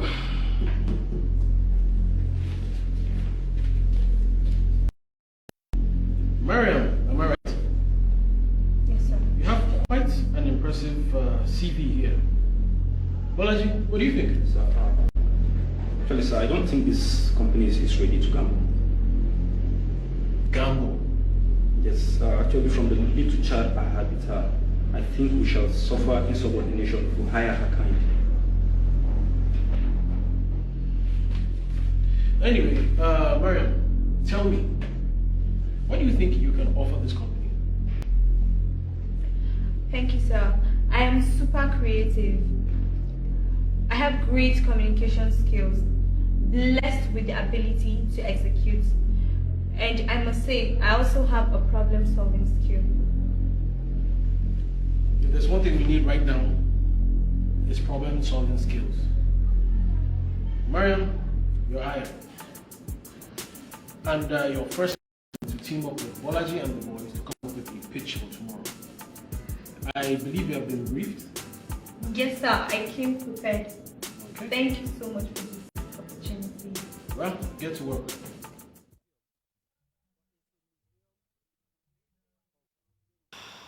I wonder how this is going to unfold. And I know you're just as curious as I am, but don't worry, just wait for the concluding part. In the meantime, let's talk to someone who is an authority when it comes to navigating through life in general. And this is how it went.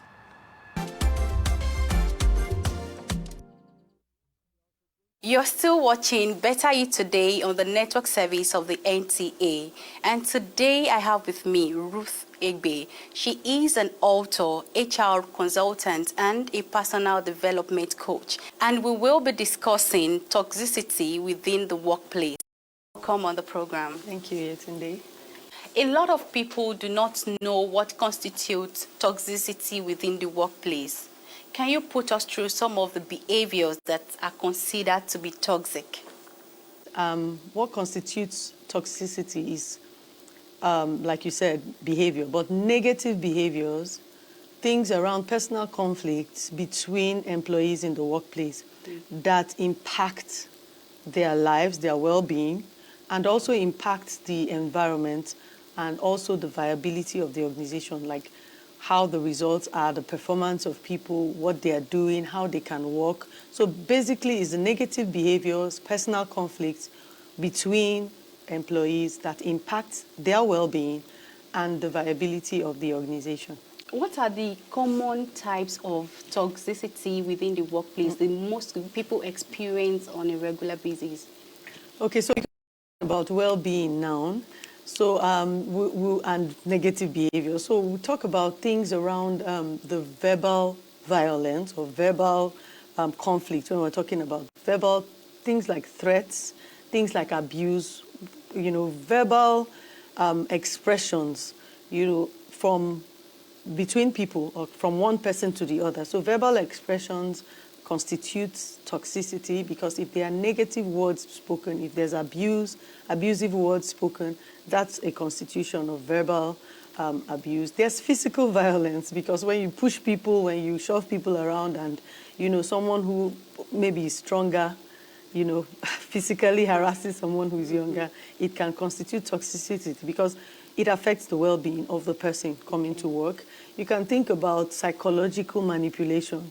So when somebody's behavior kind of is imposed somehow without physical, your behavior, the way you look at someone, treat the person, actions basically around the person can constitute toxicity when, it's like manipulative or it's overbearing psychologically on the person.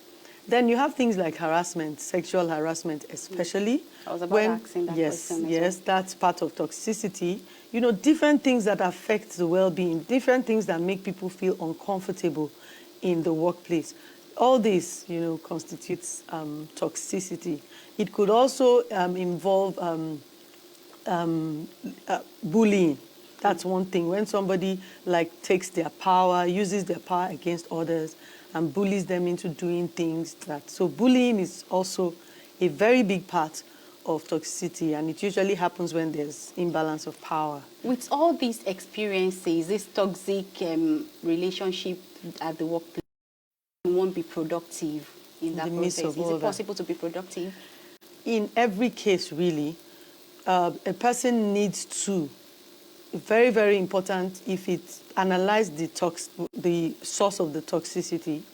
It could just be a person, an individual. It might not basically go organization-wide. So if it's a person who you're working closely with, and that person is constituting toxicity to your well-being, you find ways to distance from that person as much as is in your power. So if there are toxic personalities in the workplace, so what I would advise the person to do is if you don't have close working relationship with the person, try as much as possible to avoid it. So that's the first level. You look for how to avoid it. And it's very important that people avoid toxicity in the workplace as much as they can. And then you now think of when we talk about the second, basically, is to find a safe place to express. Okay. You have to be able to express yourself to someone or just process what you're feeling from that to really understand what it means and all that. And then you report it. Very important to report such toxic behavior towards you, or whatever it is. Report it to the authorities or whoever it's in a big position to. But if you do report something about sometimes, it might not even have any effect on you. Maybe it will just cause you more harm. But that's what I believe. Exactly. So that's where, when you in such cases, this is because I was coming to that. I'm just taking it step by step based on the level. Right. So if it's organization wide, that means it starts top down. Those ones are very, very difficult to avoid because it's all encompassing. It's not like a bottled up silo toxic. So there might be some departments that are toxic you can excuse yourself from or all that. But if it's organization wide and it's deep seated, then you need to begin to think about an exit plan or whatever it is that will get you out of there fast as possible. So when we talk about reporting, it might not just be reporting to the authorities within. Okay. You need to, because most of the behavior could constitute criminal behavior that you can report to authorities outside, which, it's important to do because whatever is happening to you can also be happening to others, especially if there's life or some risk, serious life-threatening risks or highly psychologically threatening risks involved in that. So it should be reported. And then exit planning is actually what someone needs to do. You just get out of there. Assess the level of danger and get out of there as well, because there are other workplaces, there are other places you can work. I know there are people who are kind of forced to remain in such places because they don't have a choice. But people really need to weigh the implications of remaining. Someone might say, okay, because it's not affecting me physically, my life is not at risk. You forget that psychologically it has an impact and it can affect them badly. So we encourage that, these things should be, people should be, in the cases where authorities are not involved, when it's reported, such interventions can happen that can, change everything all through and, make life better for people. But these are the steps to take. If you measure the risk involved, please, please, please, if it's something that is highly risky, you take it out. If it's something that you can manage it for, you think about, and also learn lessons. If it's something that is not too impactful to your well-being, so learn the lessons you can learn and then work on an exit plan. In a case you cannot avoid toxicity within the workplace, what measures can be taken by the organization to curb the level of toxicity within the workplace? When there's communication, when there's free communication, feedback is given, people can talk and report things without risk of being taken, of getting like a slap back for their reporting. So organizations need to create channels for anonymous reporting, feedback of these issues so that it can be investigated and so that the toxic personalities can be identified and removed from the system. Because the more you remove toxic people, the less toxic an environment is. So it's within the environment that makes it toxic, and then the leadership enables that toxicity. So it's important for the leadership to support whatever process to make channels available to curb it, to get people to report, and when people report it and something is done about it, so if there's an implication, that person is removed and all that, they see that this is a negative behavior and people can actually know that the organization is doing something about it, and then the others who would have done it will see the example and not do it. That is so insightful. Thank you for coming on the program. Thank you. And we love to have you on our next episode. We now go on a short break. Better You continues shortly. Here is a checklist of how to survive a toxic workplace. 1. Never take work home.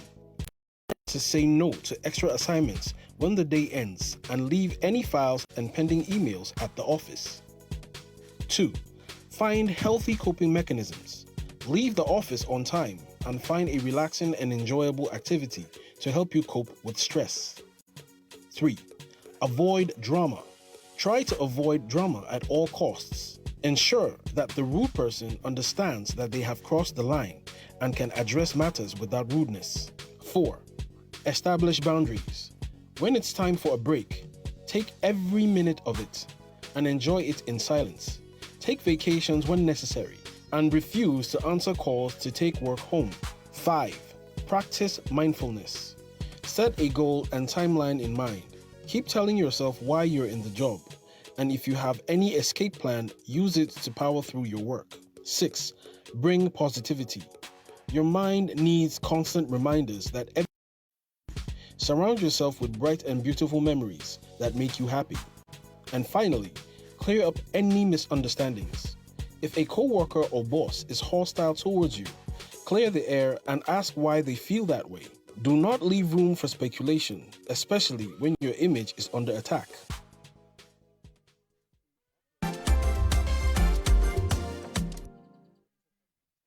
Now, that was a power-packed interview. Without further ado, let's watch the concluding part of our short film. And I will see you next time with another loaded episode of Better You Today. I remain Yetunde Jayola and live life to the fullest. Well, as you all know, this is not another meeting that will come up with an idea or a pitch that will blow the minds of our clients. But rather, we'll come up with ideas that will save us. Our job is at stake. Exactly. The director is really angry.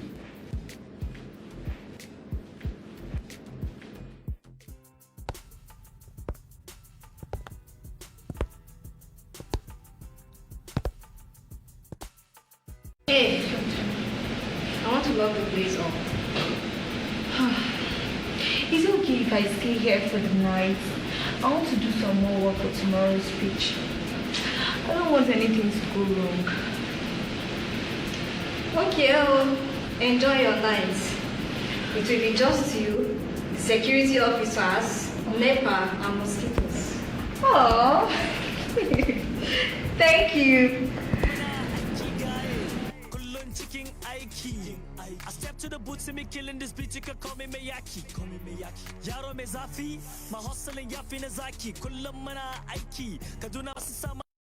That's how I'm about with the haki. I'm chilling my homie, kullum ina faji. I'm up in your town, gaban ku ya fadi, cause when I'm around, back with the daki, homie, kullum mana aiki. Well, madam, it is my esteemed pleasure to welcome you to our business pitch, and without any further ado, I would want Bolaji to take over the reins. So you are welcome. Bolaji, over to you.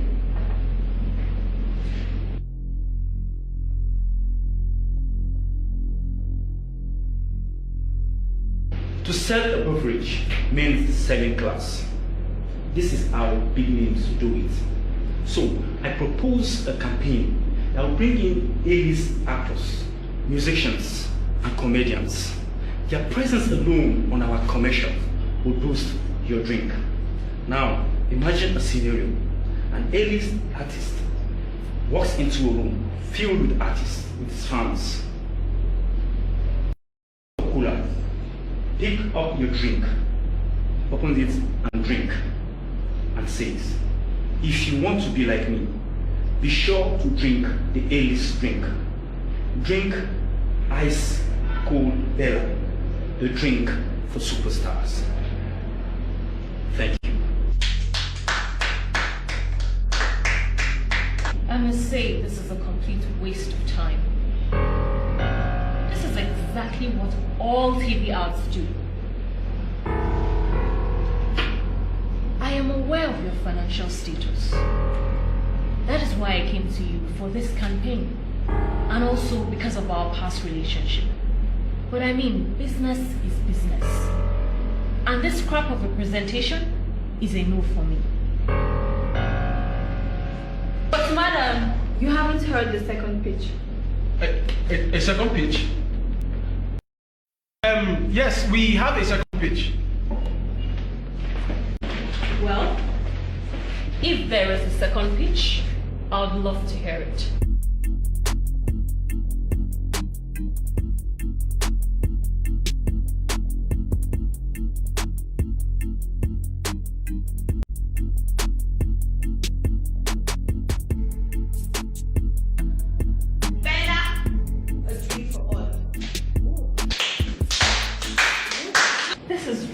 impressive.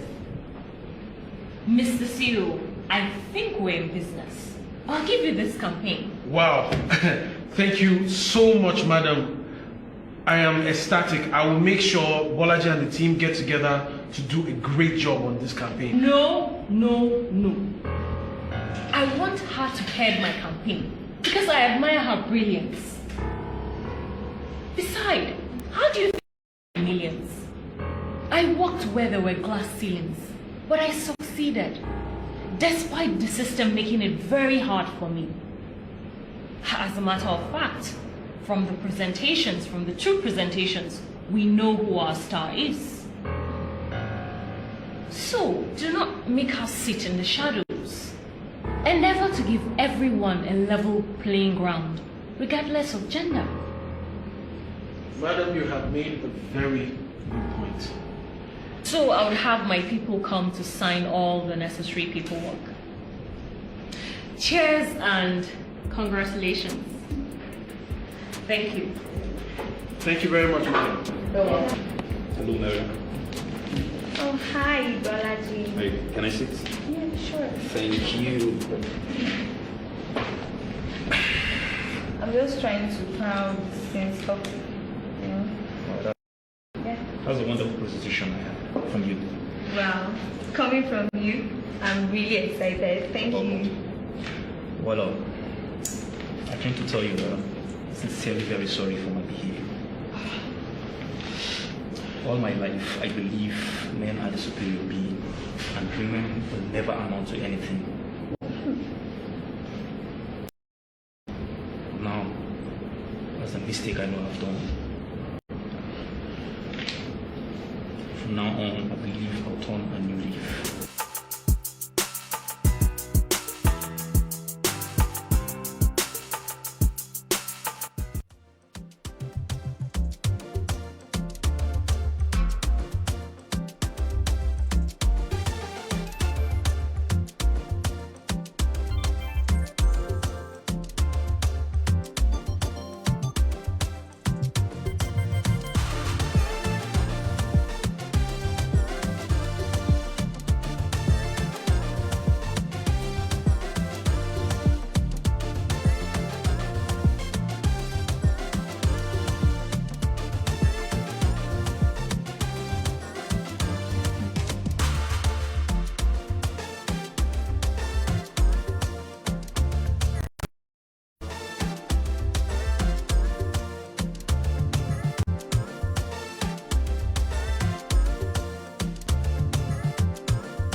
Although social media as a channel of communication is inherently harmless, it becomes harmful and damaging when used without discretion and thoughtfulness.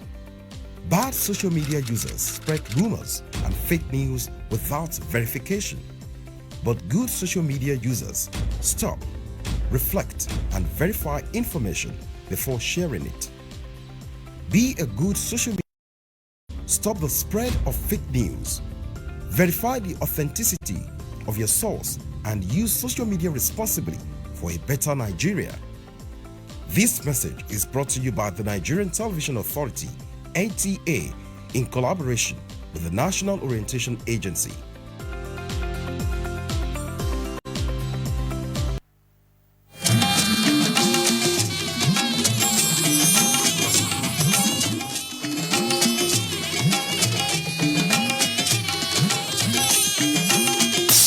This is the network service of the NTA.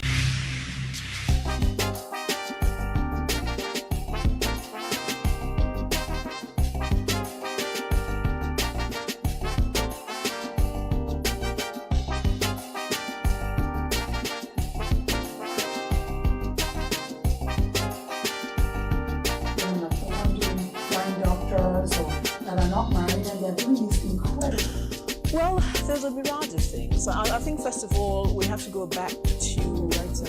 You are very well known for teaching skills. Your students speak a whole lot about you. Miss Nigeria competition. I said, let's pick them up, let's take them back to Nigeria, and let's teach them a different kind of job.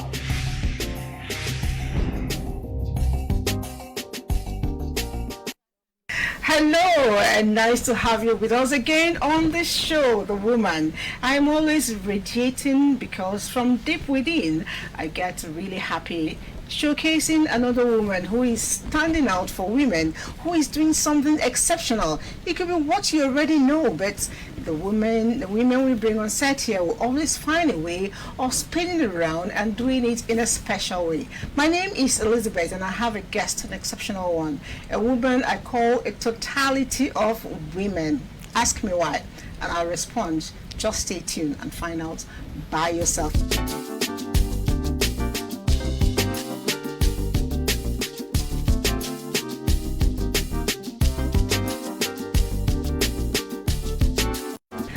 If you just join us, let's all get seated, poised for this 25 minutes with a lovely personality. My guest today is one person that has a whole lot of things attached to her name, but I'll try as much as possible to limit it as much as time will take us. She is a naturopathic doctor. She is an author. She's an educator. She's a co-founder of a Binda Institute for Personalized Medicine. She is a mother, and very importantly to me, she is a wife, and I'll tell you why it is so, because she says she's a Niger wife. Join me as I welcome Dr. Sylvia Binda. Nice to be here. Thank you so much. It's a pleasure. How is our Niger wife doing today? She's doing very well. I'm so happy to be here with you in the studio. Okay. You look beautiful and radiant as usual. Every day I meet you, it's amazing how much of the only thing remaining is to tan your skin a little bit, and then you become a completely a Niger woman. Yes, because I see every inch of you turning into the Anambra or Enugu woman. Enugu, yes. I wanted to be sure. All right. Now, how are you enjoying Nigeria? You've been here for a while now, some years now. Yes, I've been here for about 3 years, and I'm married to a lovely Nigerian man. I never thought to find myself in Nigeria or in Africa, for that matter. But, you have no control over what happens anyways. Everything is random. And there is the illusion of free will, and that's an illusion itself. So things fall into place. You follow your heart. You follow that which is in front of you by being brave, by being an adventurer, by taking life and embrace it. And, most people hold on to the railing. They stick to what they know. But I have let go a long time ago. I'm ready to fly. So I've been flying, and I flew to Nigeria. And you're having fun doing that. We'll get to talk about all fun, but I know for you, doctor, didn't just come like that. Some things are happening around you, and I'm particularly interested in the naturopathic doctor, medicine you're practicing. I know something sparked it off, but I need you to share. What does this field of practice mean? Well, naturopathic medicine means that we're choosing the path of least, let's say, side effects. That we don't burn, we don't cut, we don't poison. And there's always a mixture of what has to be done depending on the clinical picture. So we choose to go a more, let's say, organic way in picking that which comes out of the ground, like herbs and fruit and vegetables, in order to give the medicine in terms of eating it, rather than having to take medication. So you have allopathic medicine on this side, and let's say you have the naturopathic medicine on this side. I have much respect for the allopathic medicine because they are doing brilliant things with people that have advanced problems, advanced symptoms and disease. Our job in the naturopathic and other ways in natural healing is to prevent disease and to get people well and keep them well. So I'm on the other side of the coin. We both need, of course, there's always two sides to a coin. So it's important to have both systems. Now, the story, I don't know if you're interested, of why I even studied naturopathic medicine. Yeah, I was going to just ask you that. What's sparked it? Maybe I'm a black person in a white skin. Oh. No, but it sparked. I'm the CEO of the OnTheMed companies. This is the medical device. So I'm in the field. I have been in the field for 20 years. I have a degree in business from Vienna, Austria. Then moved to New York, and it was. I have 3 children, and it was when my second child. He's my first son. When he was born with congenital heart disease, and they did absolutely fabulous surgery to make his heart function with a pacemaker at the age of 2 years at Children's Hospital in Boston. So this is no joke. What these people do is brilliant, and we have a great evolution in medicine. But when it came to when he was 5 years old, he developed a blood clot, a thrombus right on the valve inside the heart, and that was dangerous. And they did a blood thinning medication as a remedy, but it didn't work. So I added OnTheMed, and it did the trick. So I had the physics OnTheMed, and I had the chemical agent, which is the Coumadin, or the blood thinning medication.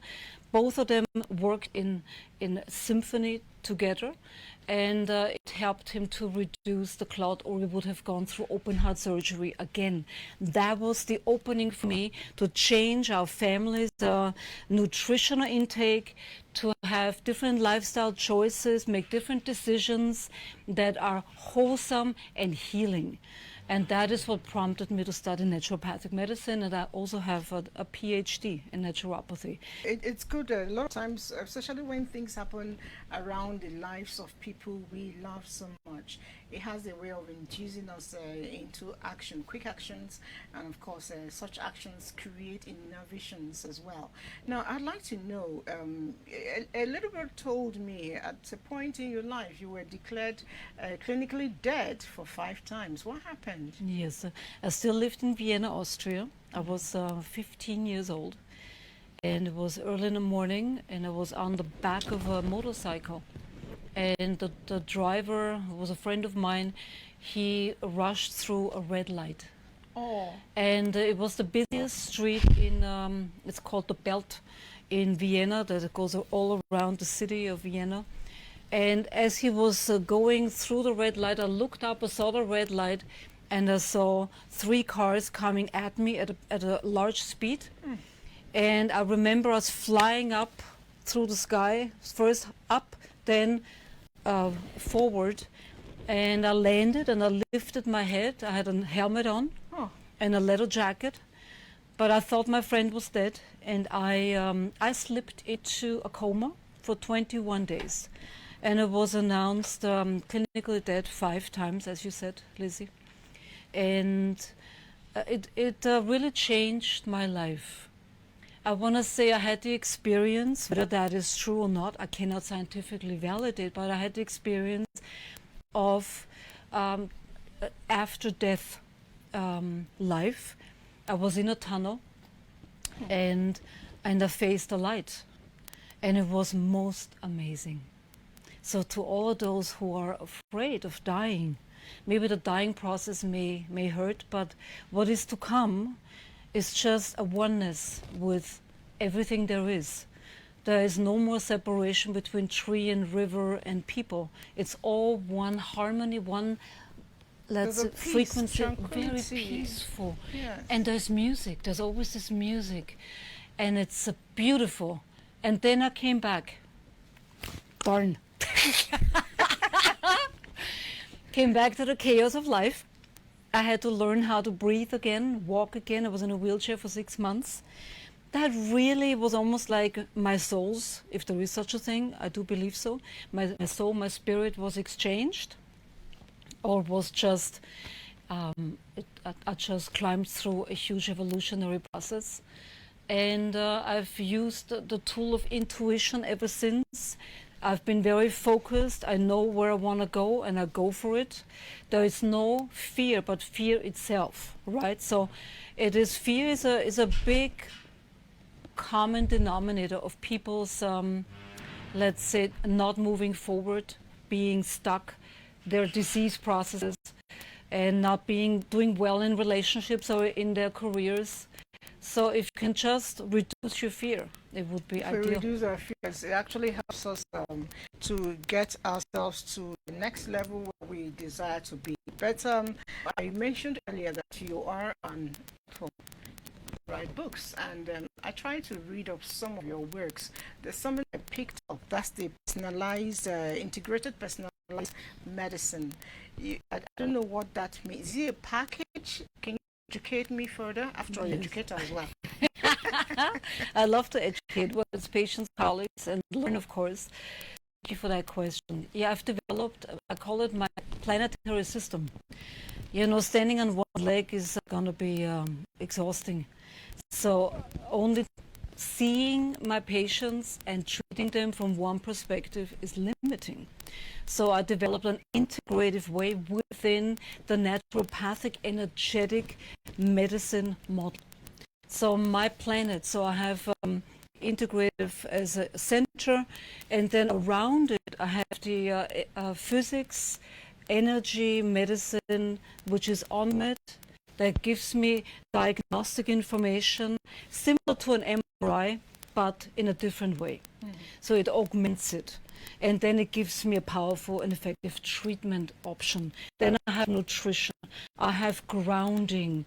Grounding means take off your shoes, and many of you walk in sandals, which is brilliant. And the Earth's electrons are actually, it's scientifically measurable. When you put your feet on the ground, you will get those electrons, negative ions inside of you, and it will help you fight inflammation. Now, this is the realm of physics, right? Because everything in the universe, in our bodies, a mini universe, and then we have everything around us, the bigger aspect of multiverses. So energy is just absolutely necessary, like breath is necessary in order for us to sustain life. Everything within us turns into energetic mechanisms. Now, you've made a lot of, reference to the box here. I call it box, but I know it's a device. Yes. You care to explain this for me? Yes, thank you. This is the OnMed device, has been around for... First of all, this is your company? Yes, correct. I'm the CEO of the, it's a global company. We have 3 locations, one in Germany, where the devices are manufactured. In New York, they are also sub-assembled in New York. And then here in Nigeria. We've opened, my husband and I have opened the Nigerian OnMed Nigeria Limited in 2018 here in Abuja. And we have been selling and installing the device for the Federal Ministry of Health, for FMC in Bida, that's a Federal Medical Center, private hospitals and clinics. So it is a brilliant device. It can never harm you. That's most important. And it allows us, let's say you have fibromyalgia, or you have breast cancer, or you have arthritis, or you cannot sleep well. Well, we can treat those hovering on the surface of the symptoms, but that doesn't get us to resolve those issues. We're just giving quick fix. It's not going to hold. So our point here is our strategy and method to work with the biofeedback, tapping into your autonomic nervous system, almost like a lie detector, to find out what is really going on. What are the root causes? And where on the body are the biggest problems that need healing first? And if we just do a blood test, we'll just see all kinds of things out of order. We don't know where to start, really. OnTheMed helps the physicians, the practitioner, the therapist, and even as a home device. Many people use this. Yeah, to localize. Very simple. I feel the pulse, I scan myself, and I find reactions, whether it's thyroid or liver gallbladder region. And I'm not saying, oh, I have a liver gallbladder problem. I'm just saying, oh, there's a reaction, meaning there's a distortion of communication, because everything breaks down into electromagnetic events we established. So I place applicators, the MA8, the MA4, so I can place it in a large area, and then the half size can be put in the liver gallbladder region. This one here can be put here in the neck applicator. Very important, the spinal address and address the nervous system on a systemic basis. So this also, it's so brilliant too, because it comes with 4 different modules. So I treated a bunch of COVID-19 patients, and what I found in the frequency patterns is adenovirus. And whether they're in the intensive care unit, whether they are experiencing symptoms without having had the COVID test yet, but having influenza-like symptoms, you can knock it out with 1 or 2 treatments. And you haven't taken antibiotics, you haven't done anything, just change the electromagnetic communication pathways, get things that are stagnant, moving, bring immune cells to where they need to go, and bring blood flow, if it's necessary, into the area to supply the nutrition to the area. So this is a brilliant device that should be in everybody's practice and clinic. I'm so happy to have it at home. And most people that have this at home will say, when the house burns down, the only thing they want to rescue it, besides their family members, is the device. I'm not going to bother with my certificates. I'm not going to bother with my children. I must get the device. That's a good one. It keeps you well.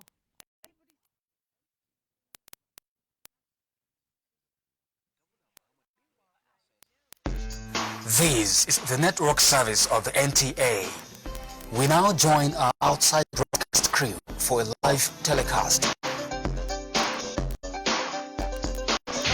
Please stay tuned.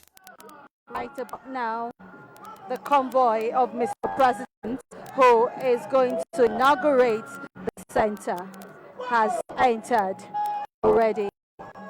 Any moment from now, Mr. President will be coming into the arena.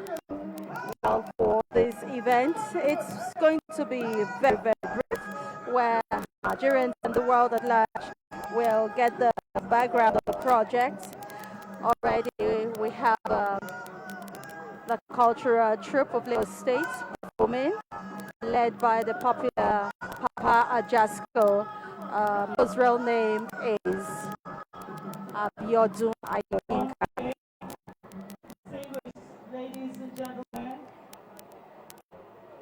we are receiving others. Today's event will also see Mr. President take a facility tour of the center. The center boasts of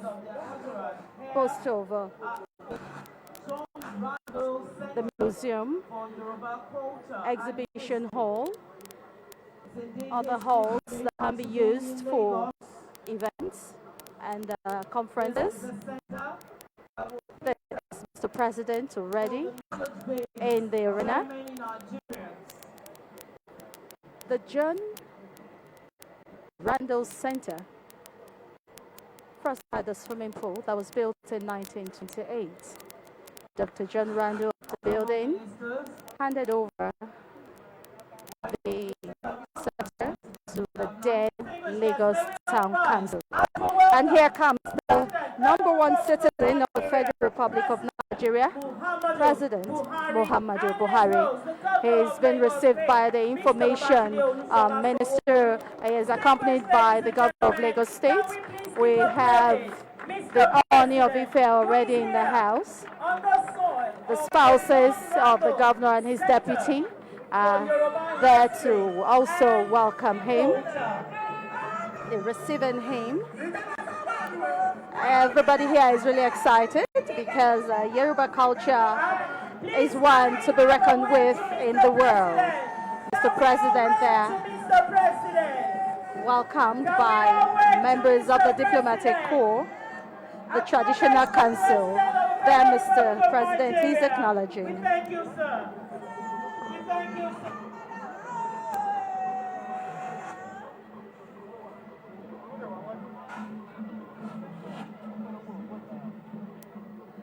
Mr. President exchanging pleasantries with the Oni of Ife.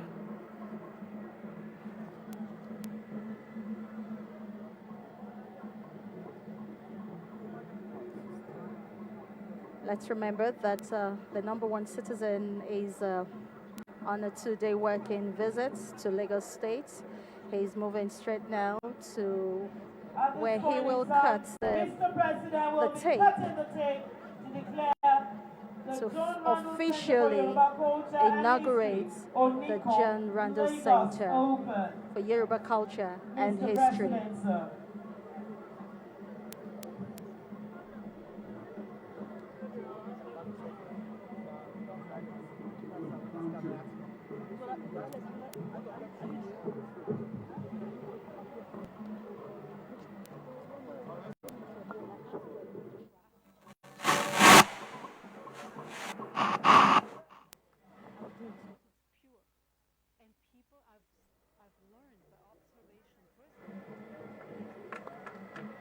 The tape has been cut and the applause has gone.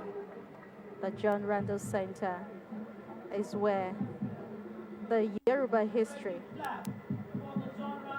people will know more about it.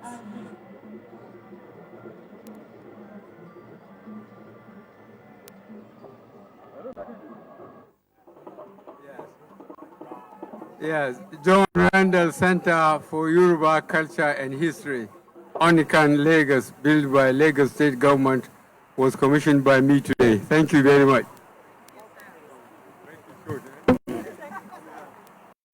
And of course, we know that not everybody will be allowed into the museum, as Mr. President is there, so they will be going in batches.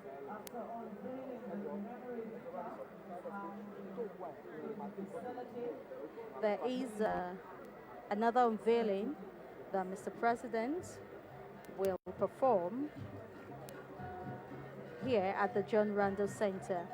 But in the interim, he is within the museum going round. There is an escalator there. There is a lift for the physically challenged who wants to get to the museum, because the museum is on the top floor. And the museum, the roof of the museum is green. It's being grassed. And when you drive around the Nikon through this area that we have the museum, you will see that the long stretch of the roof is all green. And it is beautiful. It goes to show that they are environment friendly. And when you are inside the museum, it is cool because of the green as the roof. And the site engineer has assured all that when it rains heavily, the soil will remain intact because of what they used in planting the grass on the roof. So it's going to hold for over 50 years and nothing will disturb it.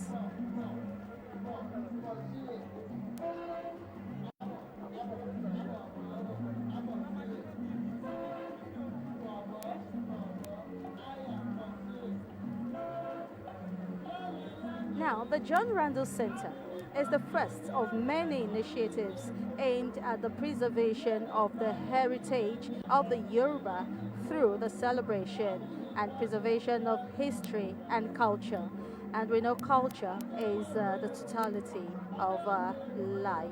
The regeneration of decades-old public green space, public recreation facilities, and the restoration of civic pride. Now, Onikon will be the cynosure of all eyes because everybody, Yorubas in the diaspora, will want to come and see what really is in the John Randall Center.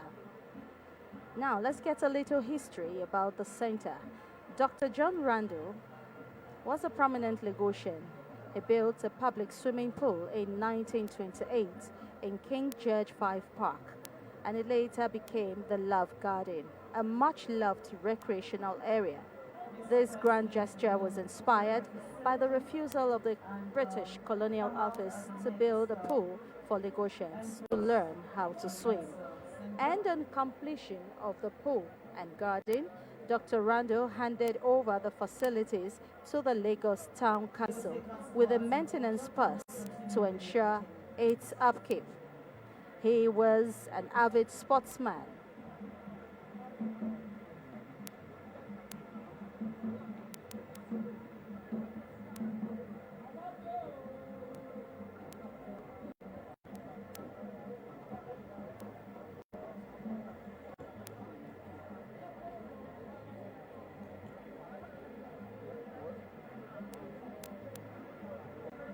And let's also inform you also that this center occupies 1,000 square meter exhibition gallery. With the renovation,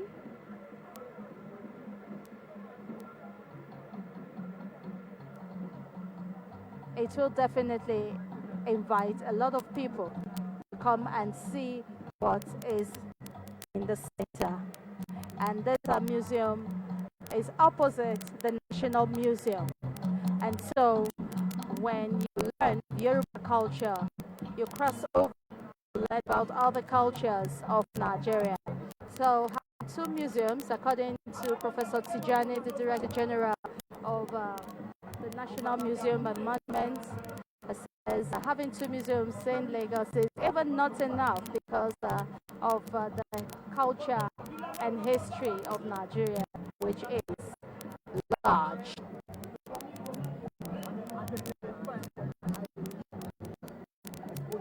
While Mr. President is in the museum, undertaking a facility tour, Lagos State Cultural Troupe is giving full music in the background.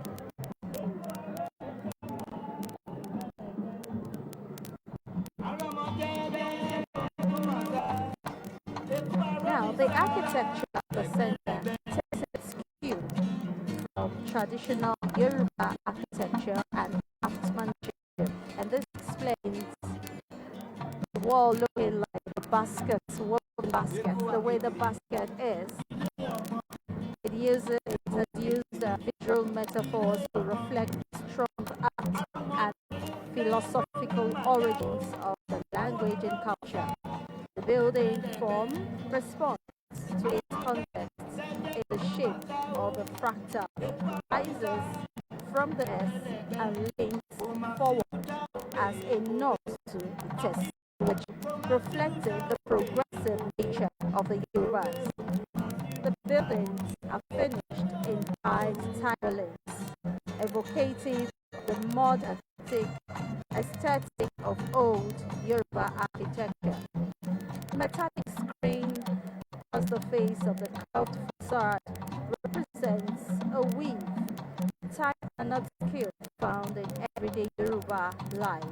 And I was talking about the green roof. It ties the building to the landscape, helps to reduce the building's thermal load, and provides an interactive outdoor space. Now, the center was originally meant for the pool. The pool was renovated to have for the adults, and of course another pool for children to also relax in.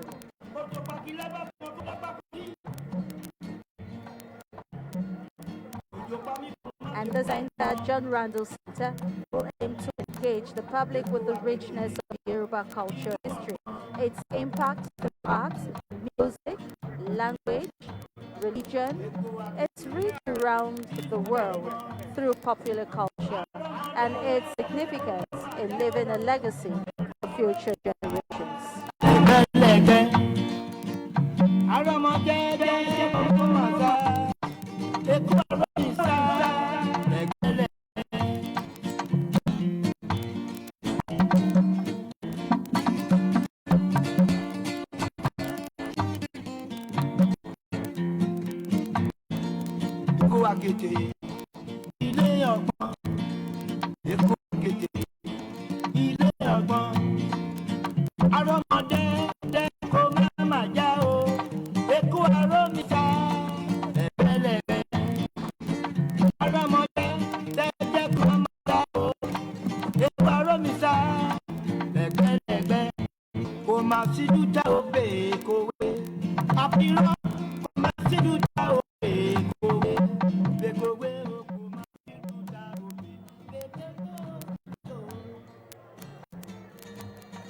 Today's event is no doubt celebrating Yoruba heritage, because understanding the story of the Yoruba people is to understand the way Yoruba identity has been shaped by centuries of history and dispersed from far from Nigeria into all corners of the globe. It is to understand the multiple different dialects of the language and the varying customs and ceremonies that all exist under the banner of Yoruba, from Ekiti to Ondo, to Oyo, to Ogun, and Lagos. Everyone is termed Yoruba. And this center will be an unparalleled experience in Lagos, a groundbreaking cultural attraction that will reveal to visitors the time-honored story of Yoruba ethnicity, one of the most influential ethnicities in Nigeria.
Members of the Diplomatic Corps, invited guests, lovers of arts and culture, and according to Hartwig Fisher, director of the British Museum, he says the British Museum has supported development of the John Randall Center for Yoruba History and Culture since its inception and is keenly anticipating the launch of this spectacular building at the heart of Lagos Island.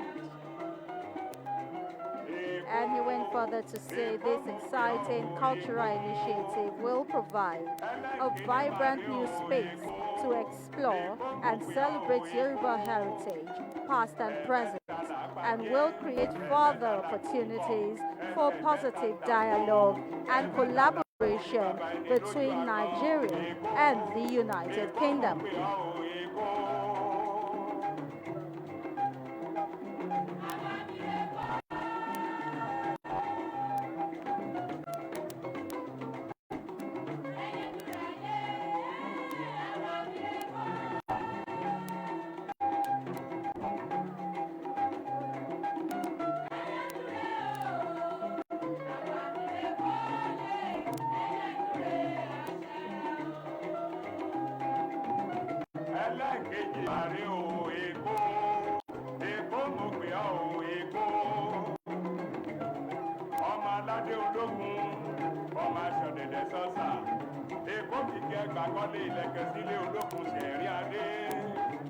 Now, many will be wondering why the force with this inauguration. What is it about a museum? And for those who are not into arts, museums are buildings in which we see many things of artistic, cultural, historical, traditional, and objects of scientific interest. It is a great source of knowledge. It not only gives us knowledge, but also makes us familiar with our history, our culture, civilization, religion, arts, architecture of our country. There are many things which are kept for the public in the museum. Through all these things, we can come to know how people of ancient times lived, what they used, and what things they made. Therefore, museums are also called storehouse of history. You want to know anything about a museum, all you need to do is to go into the museum and see for yourself. And Mr. President, having gone through the museum, is bidding everybody farewell.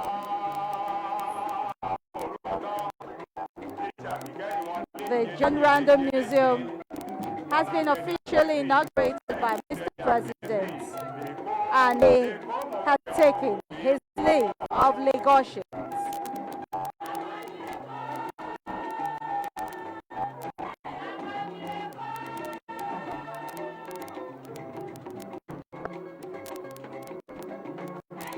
But his visit has not ended.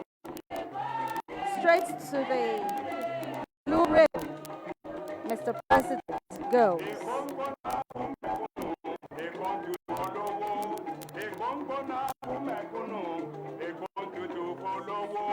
Oúnjẹ wọn ò lè kó, gàrí wọn ò lè kó, iṣu wọn ò lè kó, òróró wọn ò lè kó, oúnjẹ wọn ò lè kó, èlùbọ́ wọn ò lè kó. Please, for those who have the red access card, the group A, can we please proceed on top of the facility? For those who have the red access card, group A.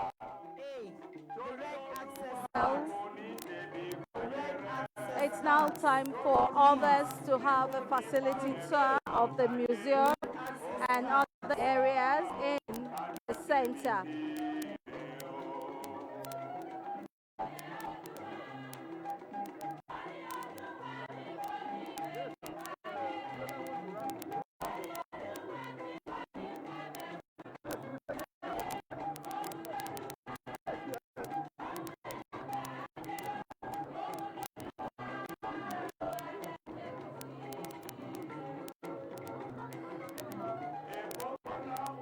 And with the facility tour,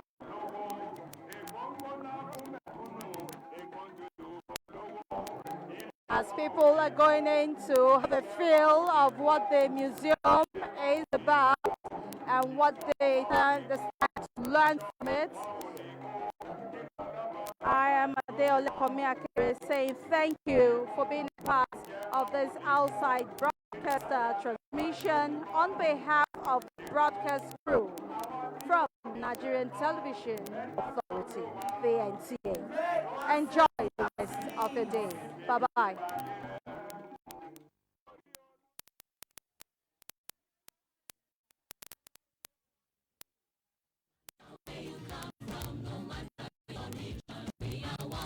Let's live together.